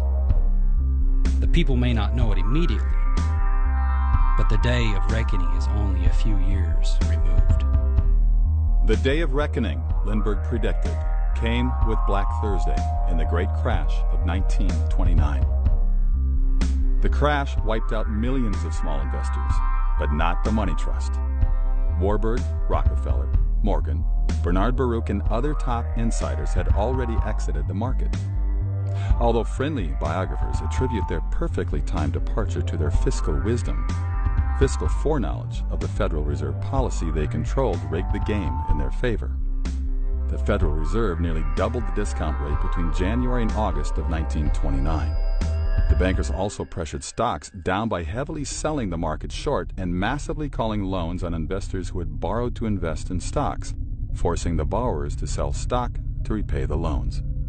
These tactics converged, generating a snowballing panic that would bring the entire country into the greatest financial depression since the Civil War. Congressman Louis McFadden, chairman of the House Committee on Banking and Currency from 1920 to 1931, had this to say. It was not accidental. It was a carefully contrived occurrence. The international bankers sought to bring about a condition of despair here, so that they might emerge as rulers of us all. Afterwards, the money trust returned to the market, exactly as Congressman Lindbergh predicted. They bought up stocks that once sold for $10 per share at $1 per share, widening their ownership of corporate America.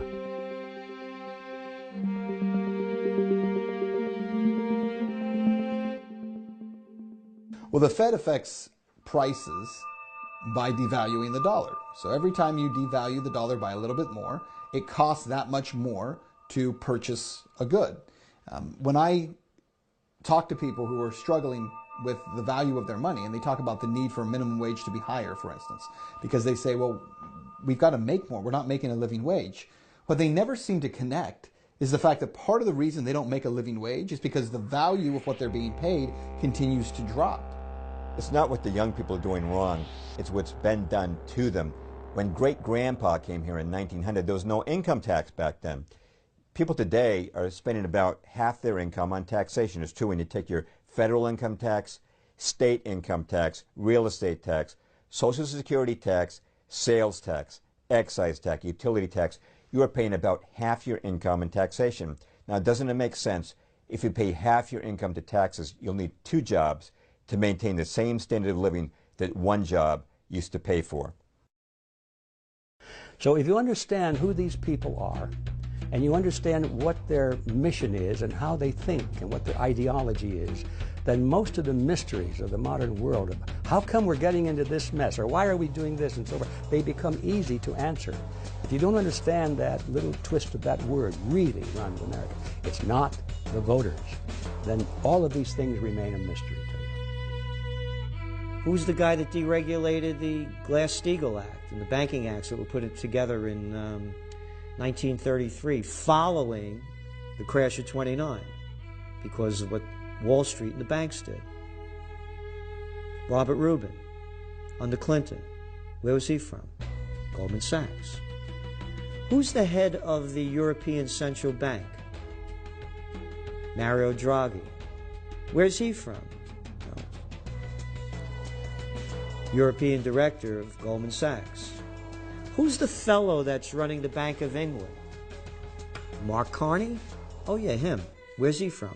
Goldman Sachs. And it's the bankers, it's the heads of international corporations, it's the existing power structure. And people say, well, if we don't have government, we won't be protected from the evils of rich people. And it's like, no, I'm sorry. When you have a government, what you have done is put an army of enforcers at their disposal. The United States is run like a major corporation. The 20th century in the United States has been one of centralization, as it has been around the world. It's partly due to the rise of technology, and it's partly due to the consolidation of these banking powers. So who really runs America?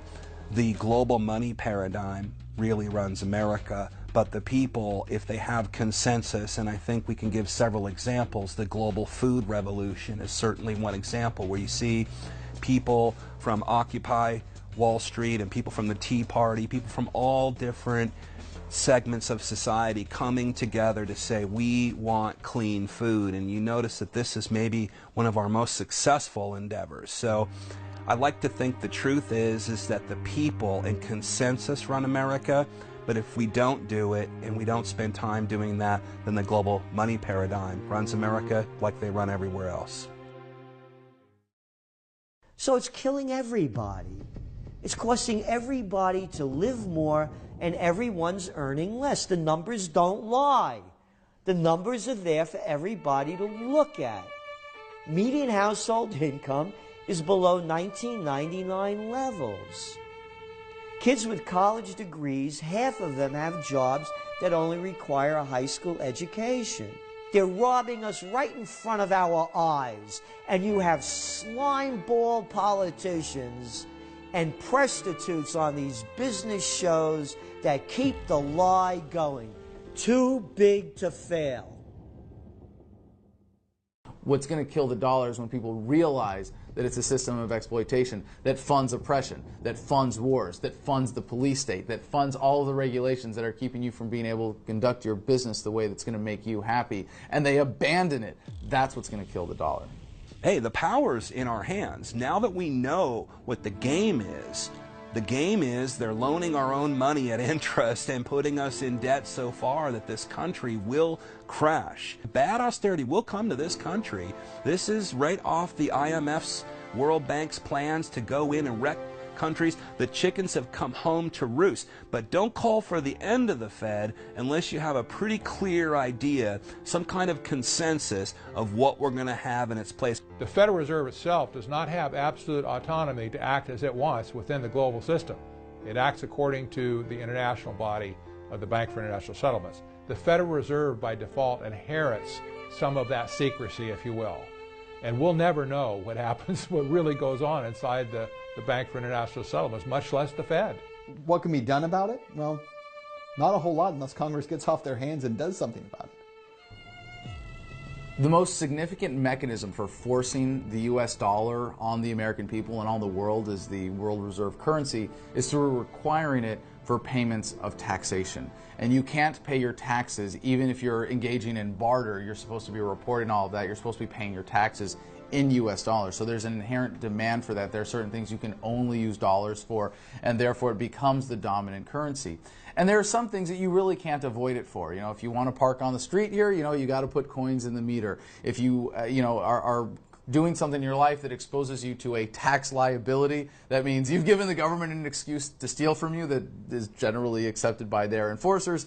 Yes, I understand there's no way around it, but there's a very simple way that you can opt out of the system by doing as much as your economic transactions as possible in non-dollar denominated currencies, either gold, silver, or what's really exciting now that's opening things up is cryptocurrency, Bitcoin being just the first of many.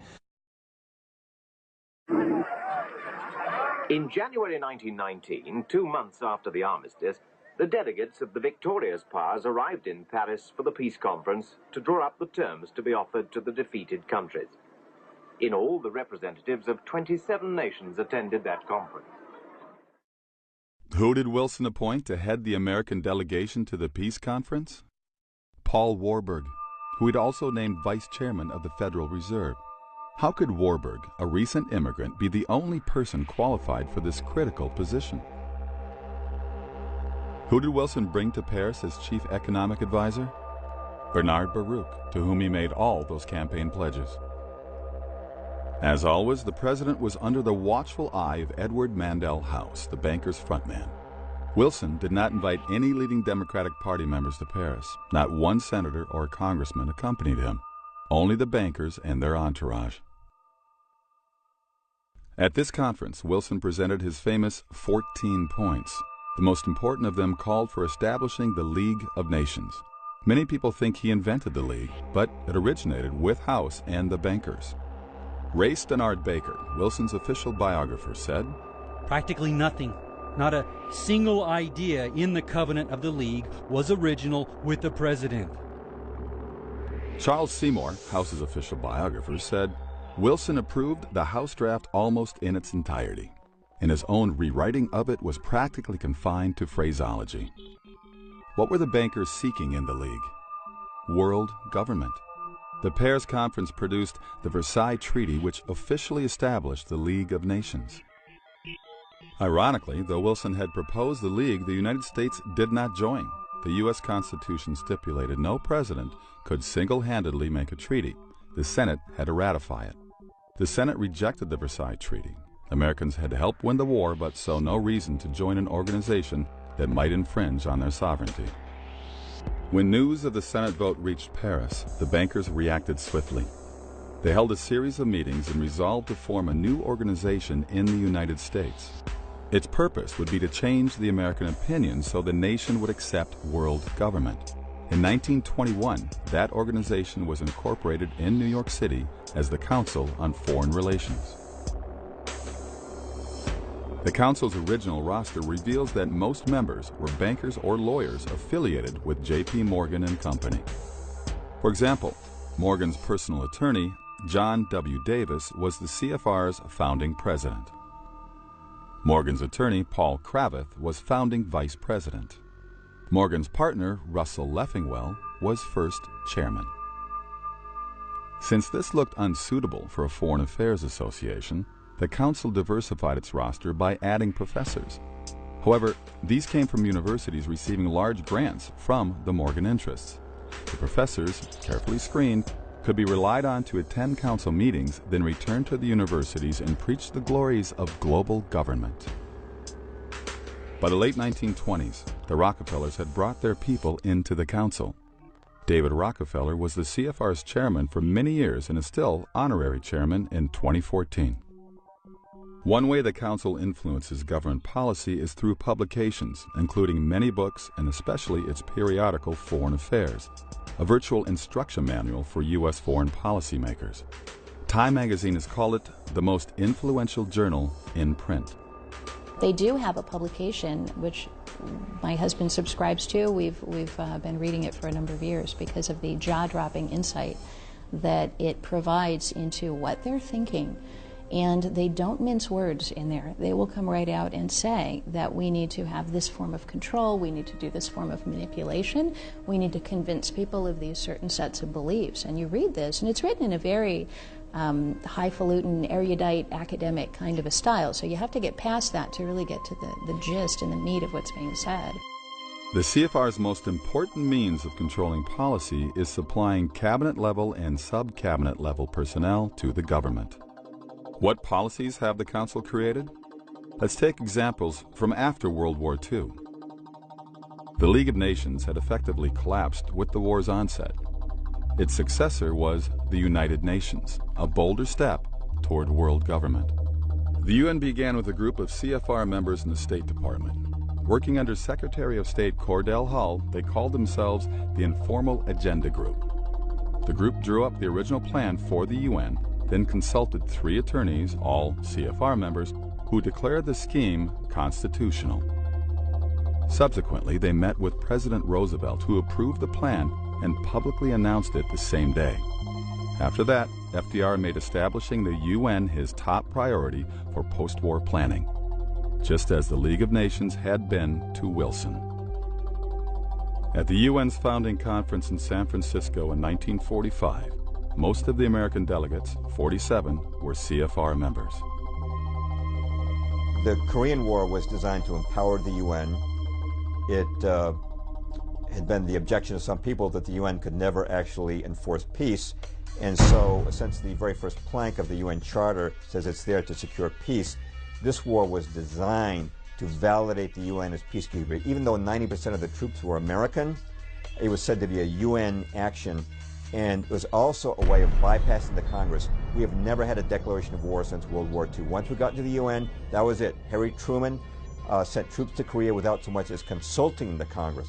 By instituting policies through, for example, the United Nations, they're able to say, here's something we want to happen to every single person on planet Earth. And I'll give you an example. A couple of years ago, Desmond Tutu, Bishop Desmond Tutu, came out in support of a United Nations plan to number all the children. Their concern was that not all of the kids being born on planet Earth were making their way into a government database where they were being numbered and tracked. And so they came out with a program called PLAN that the phrase for this was, or their buzzword was, write me down, make me real. America's post-war program of aid to Europe, the Marshall Plan, was allegedly the brainchild of General George Marshall, who proposed it in a Harvard commencement speech. In reality, it was not conceived by Marshall, but by a CFR study group with David Rockefeller as secretary. They originally intended President Truman to announce the proposal and call it the Truman Plan. However, after deliberating, they decided that Truman, a Democrat, might not win the support from congressional Republicans. Marshall, a CFR cohort, was chosen to reveal the plan because, as a military figure, he would be misperceived as politically neutral and win bipartisan support. The strategy worked.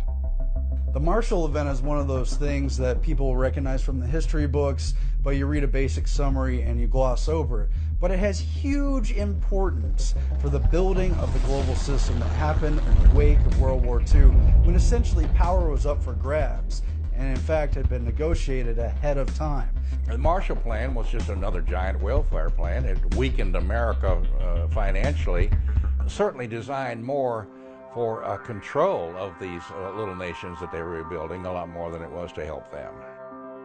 Americans were told the funds were for Europe's needy. They were not told, however, that the goods their tax dollars purchased came mostly from multinational corporations linked to the CFR. The Marshall Plan was even more sinister.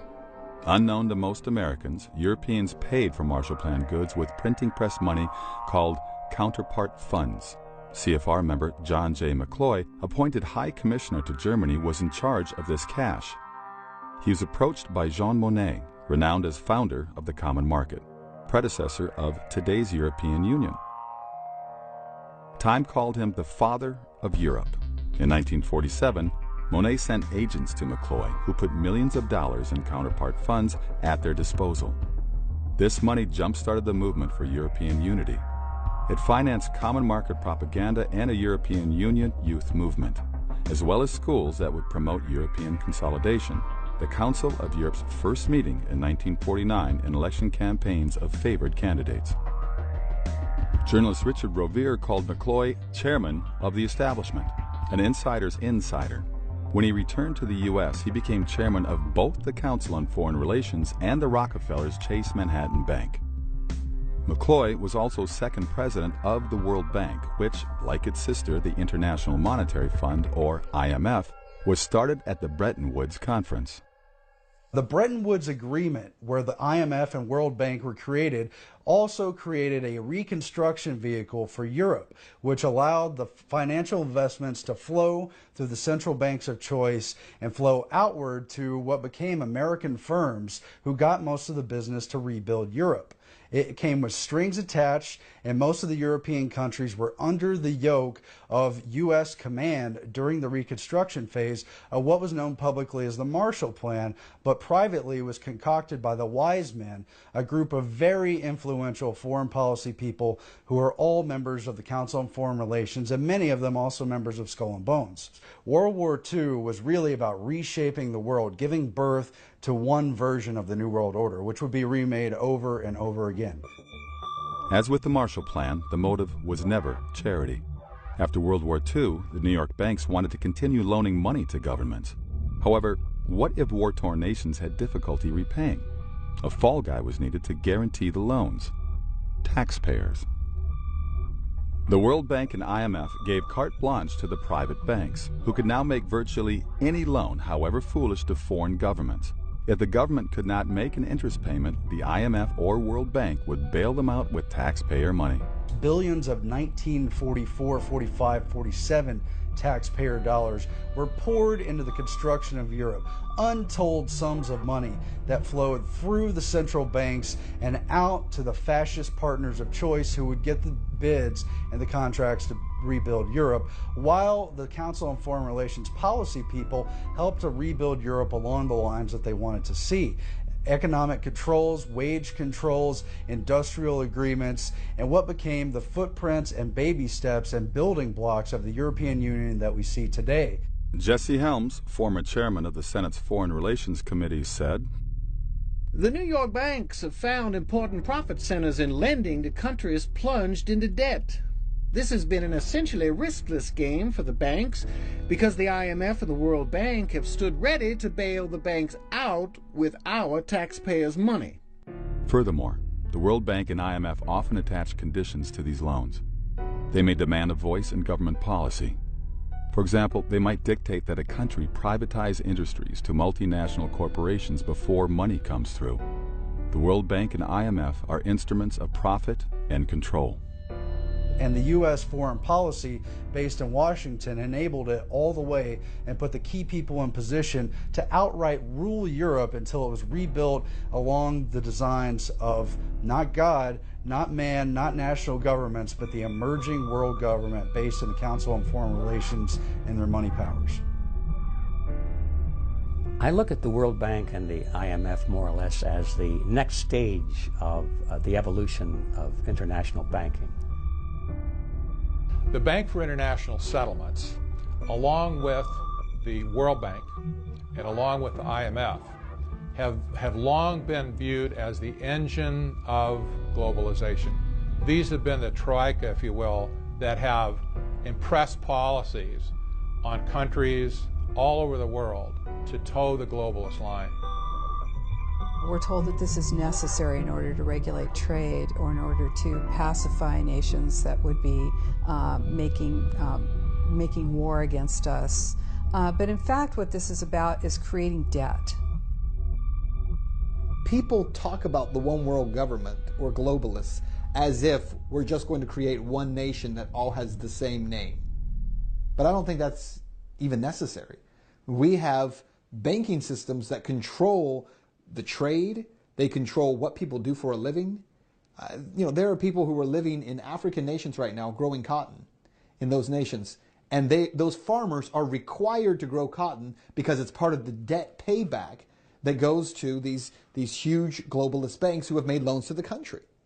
And they can't compete with other countries around the world. The farmers want to grow something else because their margins are so small, and they're not allowed to simply because of the debt that is owed by their nation.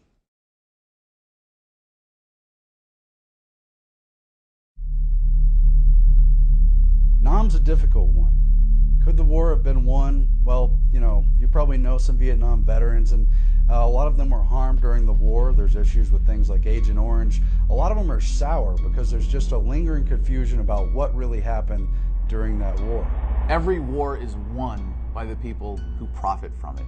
It has always been the case because war is a racket, as Major General Smedley Butler said, always has been, always will be, poor men dying in rich men's wars. The Vietnam War was won by those who made billions from it. Every war we've had, at least since World War II, there was not a clear objective as to what we were doing as a nation in going there. What was the objective in Vietnam? I'm not sure most people even still know today. You can't win a war unless you know what winning it means. We tend to think that the purpose of the Vietnam War was to fight the Viet Cong, to fight the communists. It wasn't. If that were the purpose of the war, we could have won quite easily. But the real purpose of the war was much more complex than that.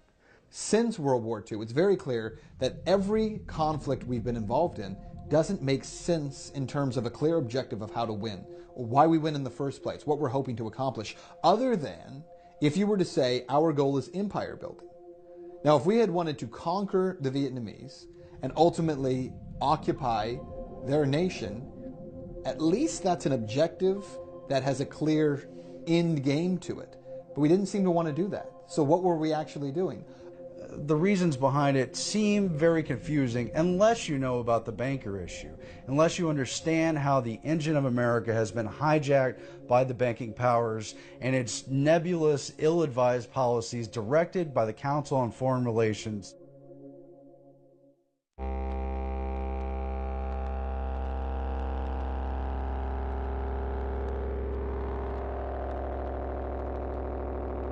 Perhaps no 20th century event impacted America more than the Vietnam War. The war, which lasted 14 years and ended in defeat, was called unwinnable by the establishment media, who blamed the U.S. military, claiming they had underestimated the communist forces under Ho Chi Minh. That war was part of the proxy wars that happened all around the globe in the name of fighting communism. But it was also a means of reconstructing the Asian Pacific sphere of influence to make it safe for globalism. Again, the whole world had to be made over and brought up to standards for globalism. China being such a major power, Japan more or less under the yoke of the post-World War II agreements, and Vietnam down there on the triangle had to be basically reformed. That was the real reasons for the war. What we were told as Americans was not that we were fighting for our freedoms, not that we were stopping an evil that would take over the whole planet, but that we had been attacked on a ship, the Gulf of Tonkin, an incident that we now know clearly in history didn't happen the way we were told at all. The media's memory was short. After World War II, U.S. foreign policy dictated that France leave Vietnam. The United States initially supported Ho Chi Minh. In 1945, the OSS, forerunner of the CIA, trained Ho's army and provided him with guns and 20,000 cartridges, which he used to fight the French. The U.S. press glorified him. In 1946, Newsweek compared him to George Washington.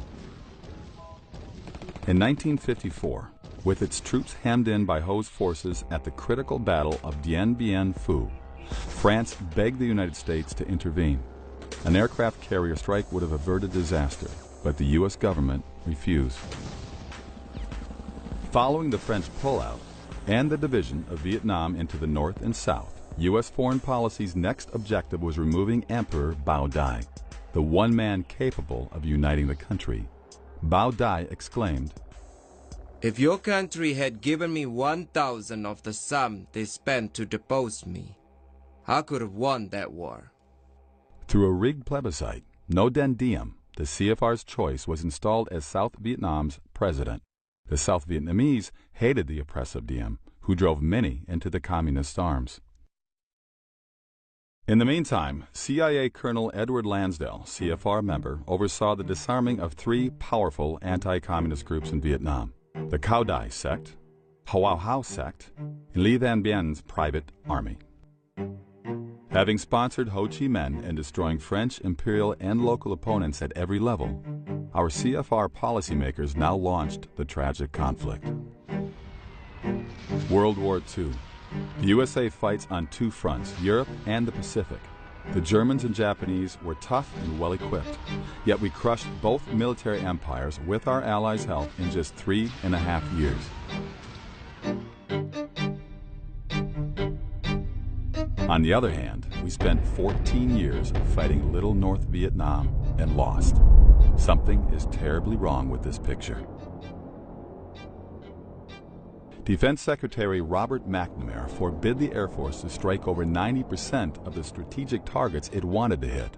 As a CFR member, he left the Defense Department to become president of the World Bank. Then there were the rules of engagement, not declassified until 1985, when they consumed 26 pages of the congressional record's fine print. According to the rules, American soldiers were not allowed to shoot first, but had to wait until fired upon. If a pilot saw a MiG on the ground, he could not attack. He had to wait until it was airborne and showing hostile intent. If a surface-to-air missile launch site was under construction, he couldn't bomb it. He had to wait until it was operational. If we had fought World War II under such restrictions, we would have lost. To me, at least, it's clear that the purpose of the war was not to defeat communism in Vietnam. because they could have done that quite easily, but as everyone knows by now, they deliberately put handcuffs on our military, made sure you don't go too far into the enemy territory, you don't counterattack, you don't bomb the supply lines, you just powder puff war all the way along.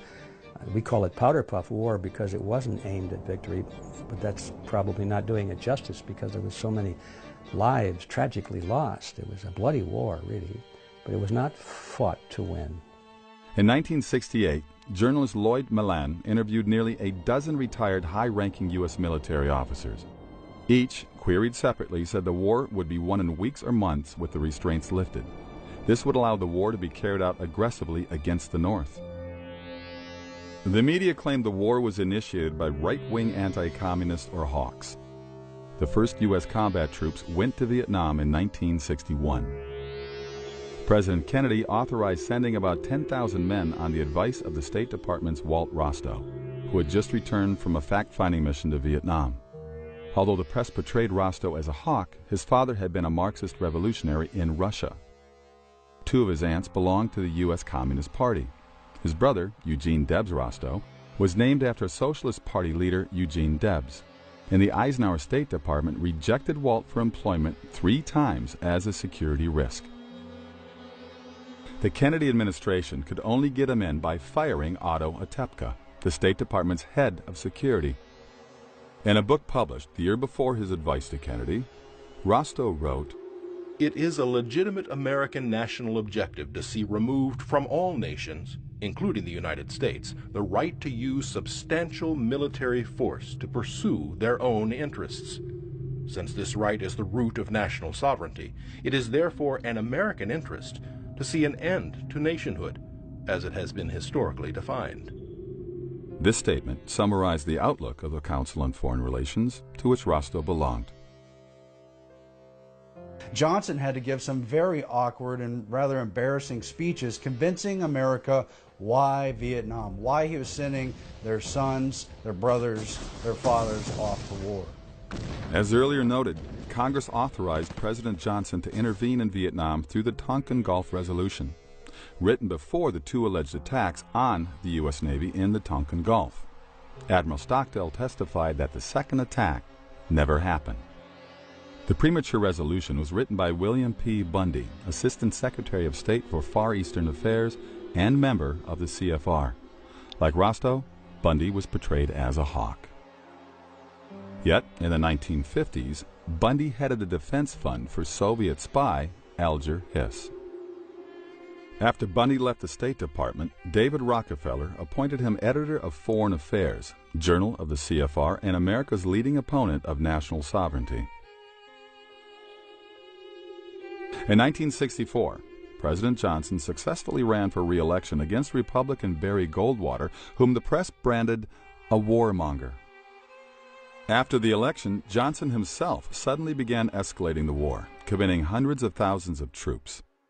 He made the decision at the urging of a secret clique called the Wise Men, 14 senior advisors, 12 of whom were CFR members. The Wise Men included a number of important Council on Foreign Relations members, 6 key members actually: Averell Harriman, Robert Lovett, and John J. McCloy, all 3 of them Bonesmen, and all 3 of them very closely tied to the banking powers of New York City and to the Rockefeller family. John J. McCloy's resume reads like a true globalist. He was a Skull and Bones member. He was a member of the Council on Foreign Relations. He was in the staff as an Undersecretary of State during World War II, and he would later go on to head the Rockefeller Foundation. He was the president of the Council on Foreign Relations for a solid decade, and he was head of the World Bank. The leader of the Wise Men, who led the demand for escalation, Dean Acheson. Even before the United States recognized the USSR in 1933, the murderous dictator Joseph Stalin selected young attorney Acheson to represent Soviet interests in America. Truman's Secretary of State, Acheson, surrounded himself with communist and security risks, such as John Stewart Service, John Carter Vincent, and Lachlan Curry. He promoted Service even after the FBI caught him passing government secrets to communist agents.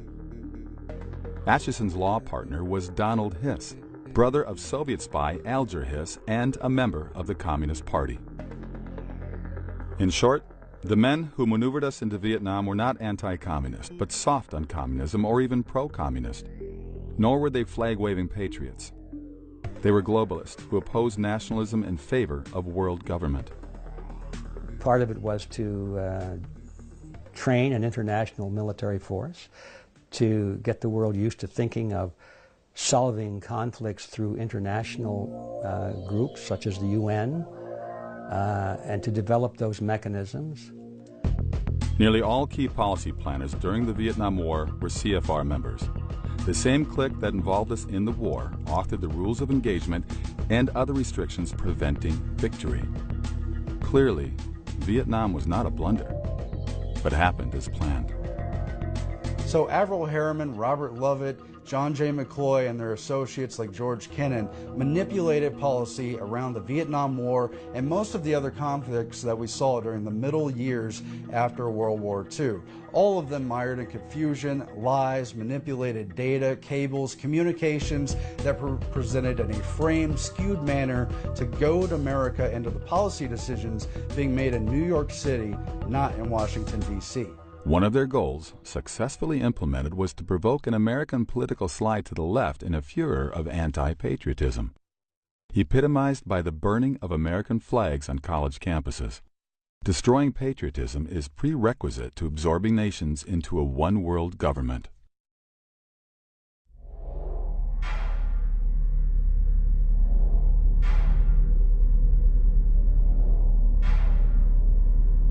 But we lost the jobs.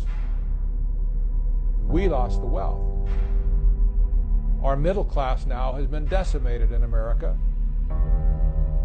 It's getting smaller every year. People are getting poorer every year. Our opportunities for success are dimming every year.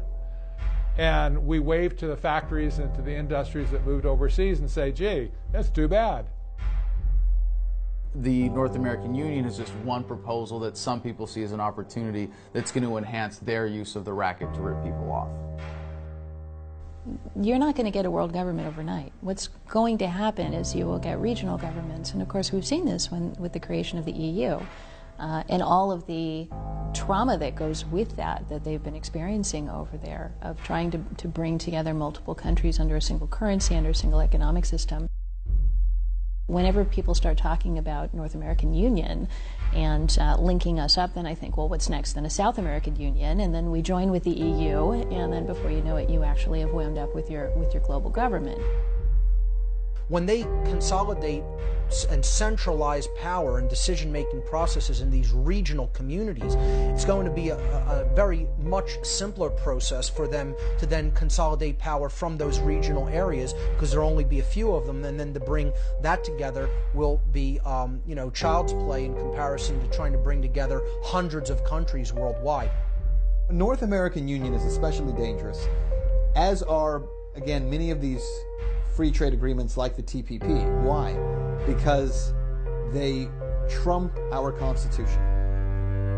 What they have to do is they have to line up the regulations in countries to mesh together, to not fight each other. So you see this going on in Europe, you see this going on in Asia, you see it going on in the current negotiations with the Trans-Pacific Partnership, for instance. The TPP, the Trans-Pacific Partnership, aims to say that any American law, including any constitutional law, is suspended in place of the TPP. That includes corporations operating in the United States. They would fall under the authority of the TPP before they would fall under the authority of the U.S. Constitution. That's a huge problem. Same thing with the North American Union. Would we then have some agreement that trumps our Constitution? It's all about regulation. You say, well, why? It's because they want to get them meshed together and lined up together so they can interoperate without national boundaries and national issues, you see. That the moment when America announced through then President George W. Bush that we were at war with terror, I think it was actually a truthful statement, but it was a terrible moment for the country. But the terror wasn't what they claimed that it was. $60 billion worth of spying on we the people? It's not about protecting us from Al Qaeda or Al Nusra or Al Capone. The war on terror, in my opinion, has become a war on the Bill of Rights. The war on terror has impacted the freedom on the people of the United States and the people of the entire world using fear. So the revolution apologizes for shitting all over your apathy. What people have to understand how this process works is fear is what always shuts consciousness down. The war on terror is to keep the people in fear and hysteria because fear stops everything. And what are you willing to give up in a war with your own fear? How does the war on terror fit in? The Department of Homeland Security has given the U.S. government unprecedented power to intrude on citizens' private lives. The ostensible purpose? Combat terrorism. We all oppose terrorism, but many wonder how that word might eventually be defined.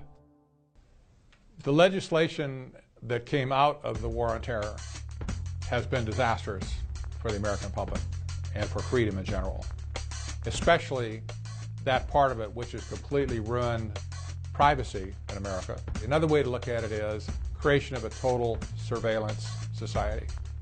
When we lose the fundamental right to privacy, you could make the argument that really we have no freedom at all. Virtually every piece of our electronic correspondence is being recorded and monitored by some branch of the federal government, all in the name of national security. What the war on terror has done is said, what will you trade in order to not feel afraid anymore? And unfortunately, as a nation, we said everything. We'll trade everything. They can put you in jail, hold you indefinitely under the Patriot Act.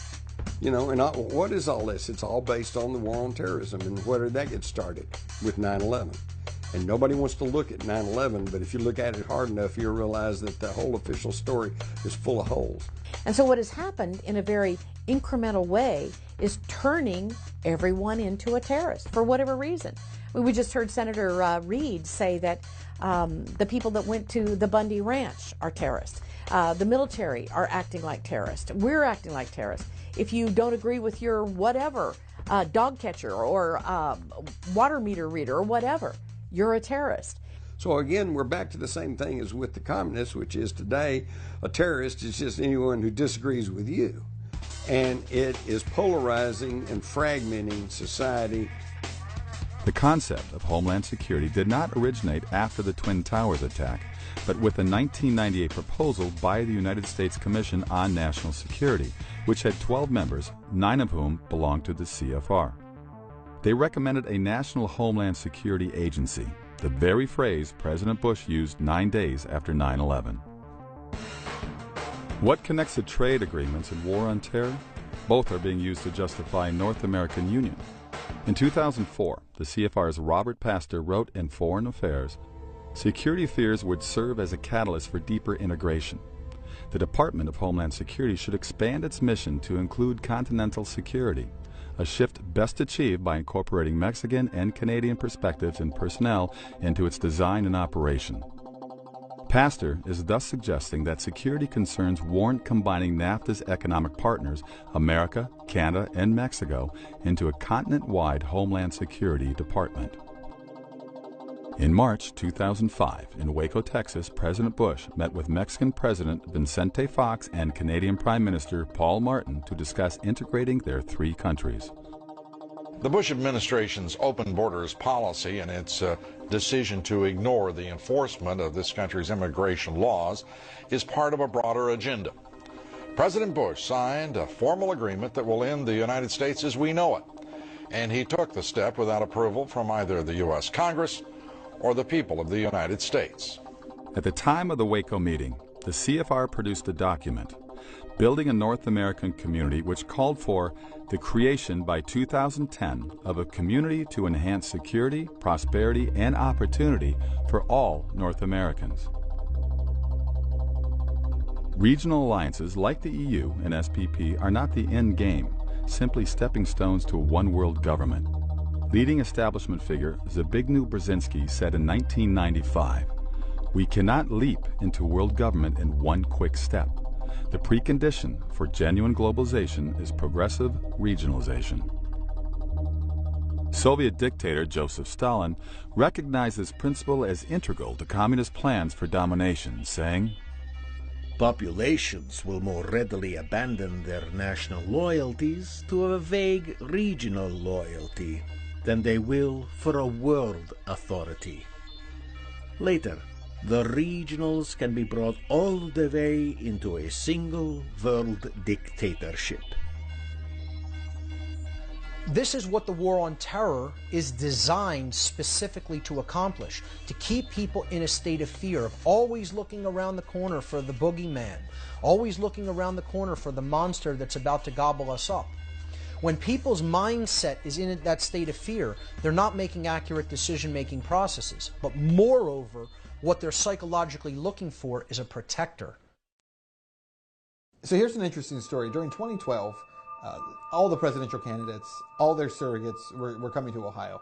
And I had the privilege of being able to interview President Obama and also the privilege of interviewing Mitt Romney and Paul Ryan. And it was during the Mitt Romney-Paul Ryan interview, when I went in to interview them, you get 5 minutes with the candidate, you go into the room, it's basically a stream of media coming in and out the whole time. What's fascinating is I went into that interview with Romney and Ryan, and I sat down on a bar stool, and they were both on bar stools in front of me, the backdrop behind them. And what was a little bit different about this is while there were a lot of people in the room, and that always happens, there was one guy in particular on a sofa behind me who was sitting there as I walked in. And so I sat down, we start the interview. Now what's a little bit different about this is typically when you're interviewing someone, it's a one-on-one interview. In this case, it was two-on-one. And so I would, ask one a question and then to the other one, back and forth. What was really interesting to me was as I was talking with them and interviewing them, I would notice out of my peripheral vision, I'm talking with Congressman Ryan, and I could see Governor Romney looking past me at the guy on the sofa behind him. And then when I would turn to Governor Romney and I would interview him, I could see Congressman Ryan doing this. And if you go back, by the way, and you watch the actual full interview, I would tell people, just go back and watch not the guy I'm talking to, watch the other candidate and how they're looking past me at this guy. And it was almost like they're doing, baseball signals at each other. And so they're, kind of go through this. We do the interview, we're all done, and after I left, I was really interested in who the guy was on the sofa behind me. And so I stopped one of the press people on the way out, and I said, "Oh, by the way, who was the guy on the sofa?" And they told me his name, which at the time didn't mean anything. And then they said, "Oh, he's with the Council on Foreign Relations, and he's advising the candidates." And when he said it, now that got my attention because they said it as if it was a very positive thing, right? Which is, well, Governor Romney needs more experience on foreign issues and foreign affairs, so it's a good thing. In my opinion, of course, it was, oh, great. So you have someone from this globalist think tank who is basically sitting behind me during an interview and letting them know what they should and should not say. So it was kind of an interesting experience.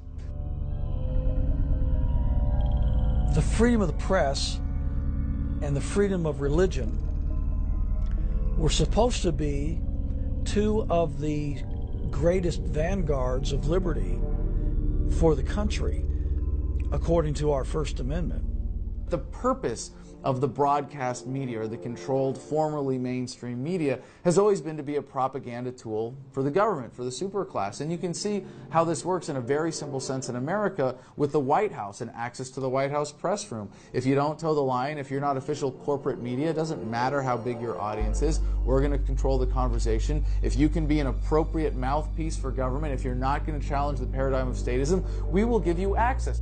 Americans today are disenfranchised and disempowered because we don't have enough of the relevant information. Read the quotes from Katie Couric and saying that they got pressure from the administration. I can't think of a worse scenario for the future of freedom. If this documentary is true, why are its claims almost never discussed in mainstream media?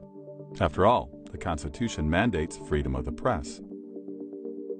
How could so many news organizations fail to notice the stories we've discussed? That's because the information we do get has been filtered and framed in particular ways. It can be easily seen in the mainstream media. You have a mentality within your newsrooms in which people really do honestly believe if networks don't talk about it, it's not a story. So if Fox isn't saying it, if NBC's not saying it, CNN or ABC, if they're not saying it, it can't be true. Although America has a free press in principle, this does not guarantee accuracy of the press. To achieve its objectives, the establishment always knew it needed to control the media, the primary molder of public opinion. Do you have any people being paid by the CIA who are contributing to a major circulation American journal? We do have people who submit pieces to American journals. The national news media is, for all intents and purposes, a totally controlled medium. A free and independent press at the national level just does not exist. You have any people being paid by the CIA who are contributing to the national news services, AP and UPI? Well, again, I think we're getting into the kind of detail, Mr. Chairman, that I'd prefer to handle in executive session. You know, people will say, why isn't the media doing their job? I beg to differ. The media is doing exactly what they are designed and paid to do. They are steering public perception in the way that the people at the current positions of power want the public perception to go in. Not continuing Congresswoman Harman, let me interrupt you. Congresswoman, let me interrupt you just for a moment. We've got some breaking news out of Miami. Stand by, if you will. Right now in Miami, Justin Bieber. They are the mind molders. They are the opinion molders of America.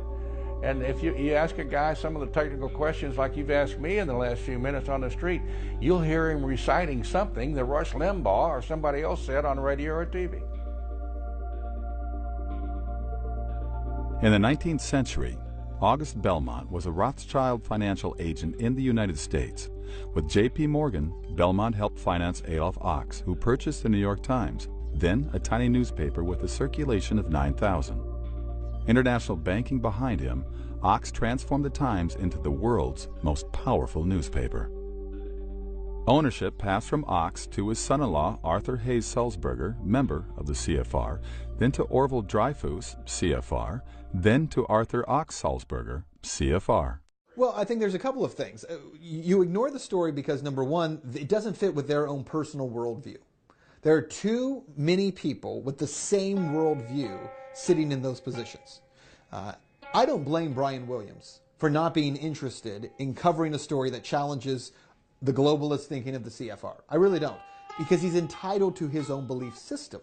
The problem is when Brian Williams then prevents any stories that challenge his worldview from being a part of that newscast. And when Brian Williams does it, then Diane Sawyer does it, and so does Scott Pelley, and it goes on and on and on. And then when all the networks say, well, let's ignore those stories, all the local TV stations around the country say, well, they're not covering it, so it must not be a story, because those guys are the most professional, most legitimate media.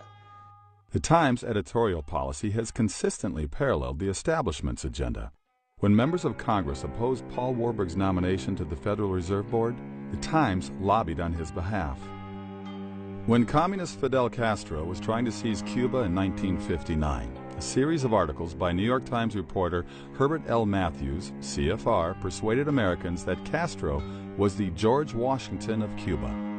By 1962, Castro had Soviet missiles pointed at America.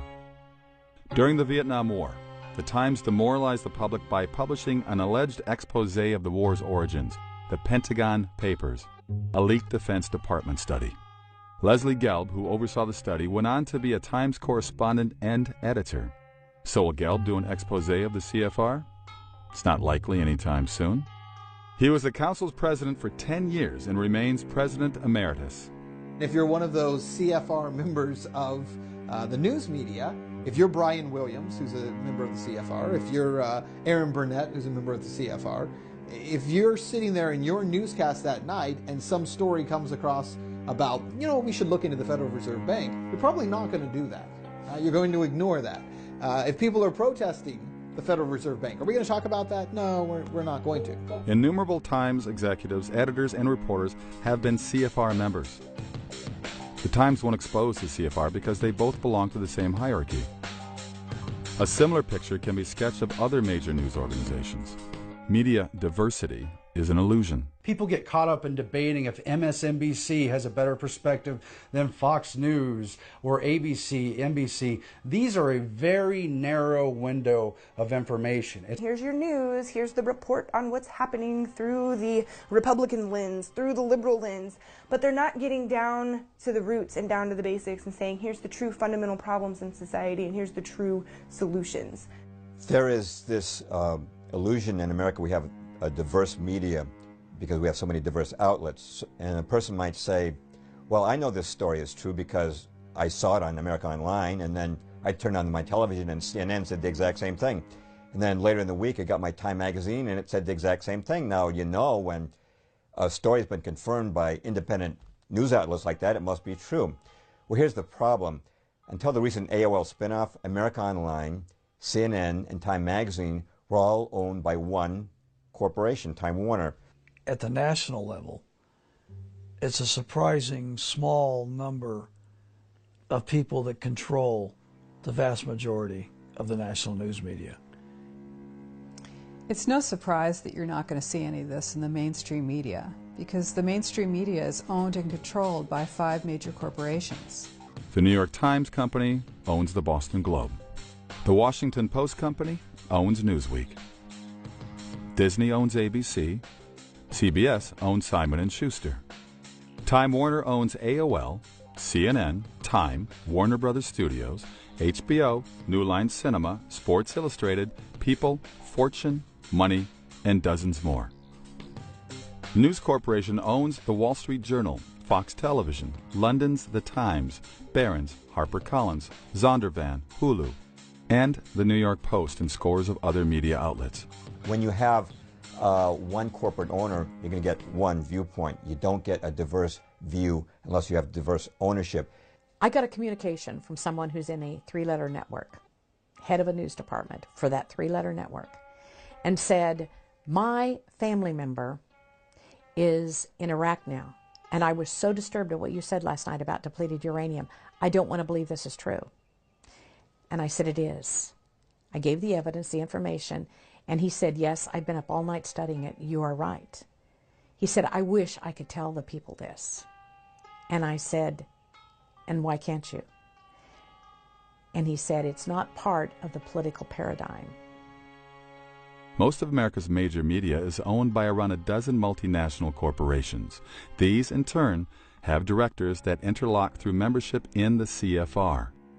Thus, the establishment can guarantee the public receives a uniform viewpoint. The mainstream media will not cover many of these issues in part because of the people who pay to sponsor their television shows. When you have major corporations that are doing pretty disgusting things to the mainstream public, paying to have TV exist, they're not going to want the commentators discussing about the things that they are doing and how they're awful. You're not going to see the truth in mainstream media, and in fact, you're going to see disinformation agents. You'll see people like me smeared in the media. If it comes out at all, the information that we're talking about, you're going to find that it's marginalized. Once a year, the world's elite from government, banking, industry, and media hold an international summit called the Bilderberg Conference. The meetings are closed to the public. In 1991, speaking before the Bilderbergers, CFR Chairman David Rockefeller described the media policymaker marriage. We are grateful to the Washington Post, the New York Times, Time Magazine, and other great publications whose directors have attended our meetings and respected their promises of discretion for almost 40 years. It would have been impossible for us to develop our plan for the world if we had been subject to the bright lights of publicity during these years. But the world is now more sophisticated and prepared to march towards a world government which will never again know war, but only peace and prosperity. But I don't think we're buying into it as much anymore. I think that the advent of new media, I think the internet, social media, the ability for people to talk to each other, communicate, share information like at no other time in human history really renders a lot of the propaganda that we face unusable. It's very tempting when you look at the short-term trends in the American government and the application of technology in organizations like the NSA to think that we're heading towards a totalitarian surveillance state. But technology is fundamentally empowering, and with all the technology that's on the horizon right now, we see Google Glass as an exciting innovation, but really just scratching the surface of what's about to happen with computers in our brains, if not just in our contact lenses, or better integrated with our lives in general, and the profusion of cameras in society. These are good things in and of themselves. The question is really who controls these technologies. And it is scary when government controls these technologies, but I'm very confident that technology also empowers greater awareness and is going to lead people to realize that non-coercive, voluntary, peaceful relationships are superior to violent, coercive ones that are the reasons we have to be afraid not of the technology itself, but of the application of it. So it's really important to be aware of that distinction when fighting back and making sure that we're not making people afraid of the technology itself, but that they know what is correct to be afraid of, which is the government control and usage of these technologies as mechanisms of greater control. But the technology fundamentally empowers us to better control our world, our environment, to be more empowered human beings as individuals, and that is a great thing to be celebrated. If anything, is going to lead government to be obsolete. We are the individual people of the United States. We need to exercise our rights. Nobody's going to come in on a white horse and rescue you or save the day. This is your job. This is an informed electorate's job. It's our job to inform our elected officials that we refuse to be a part of this plan.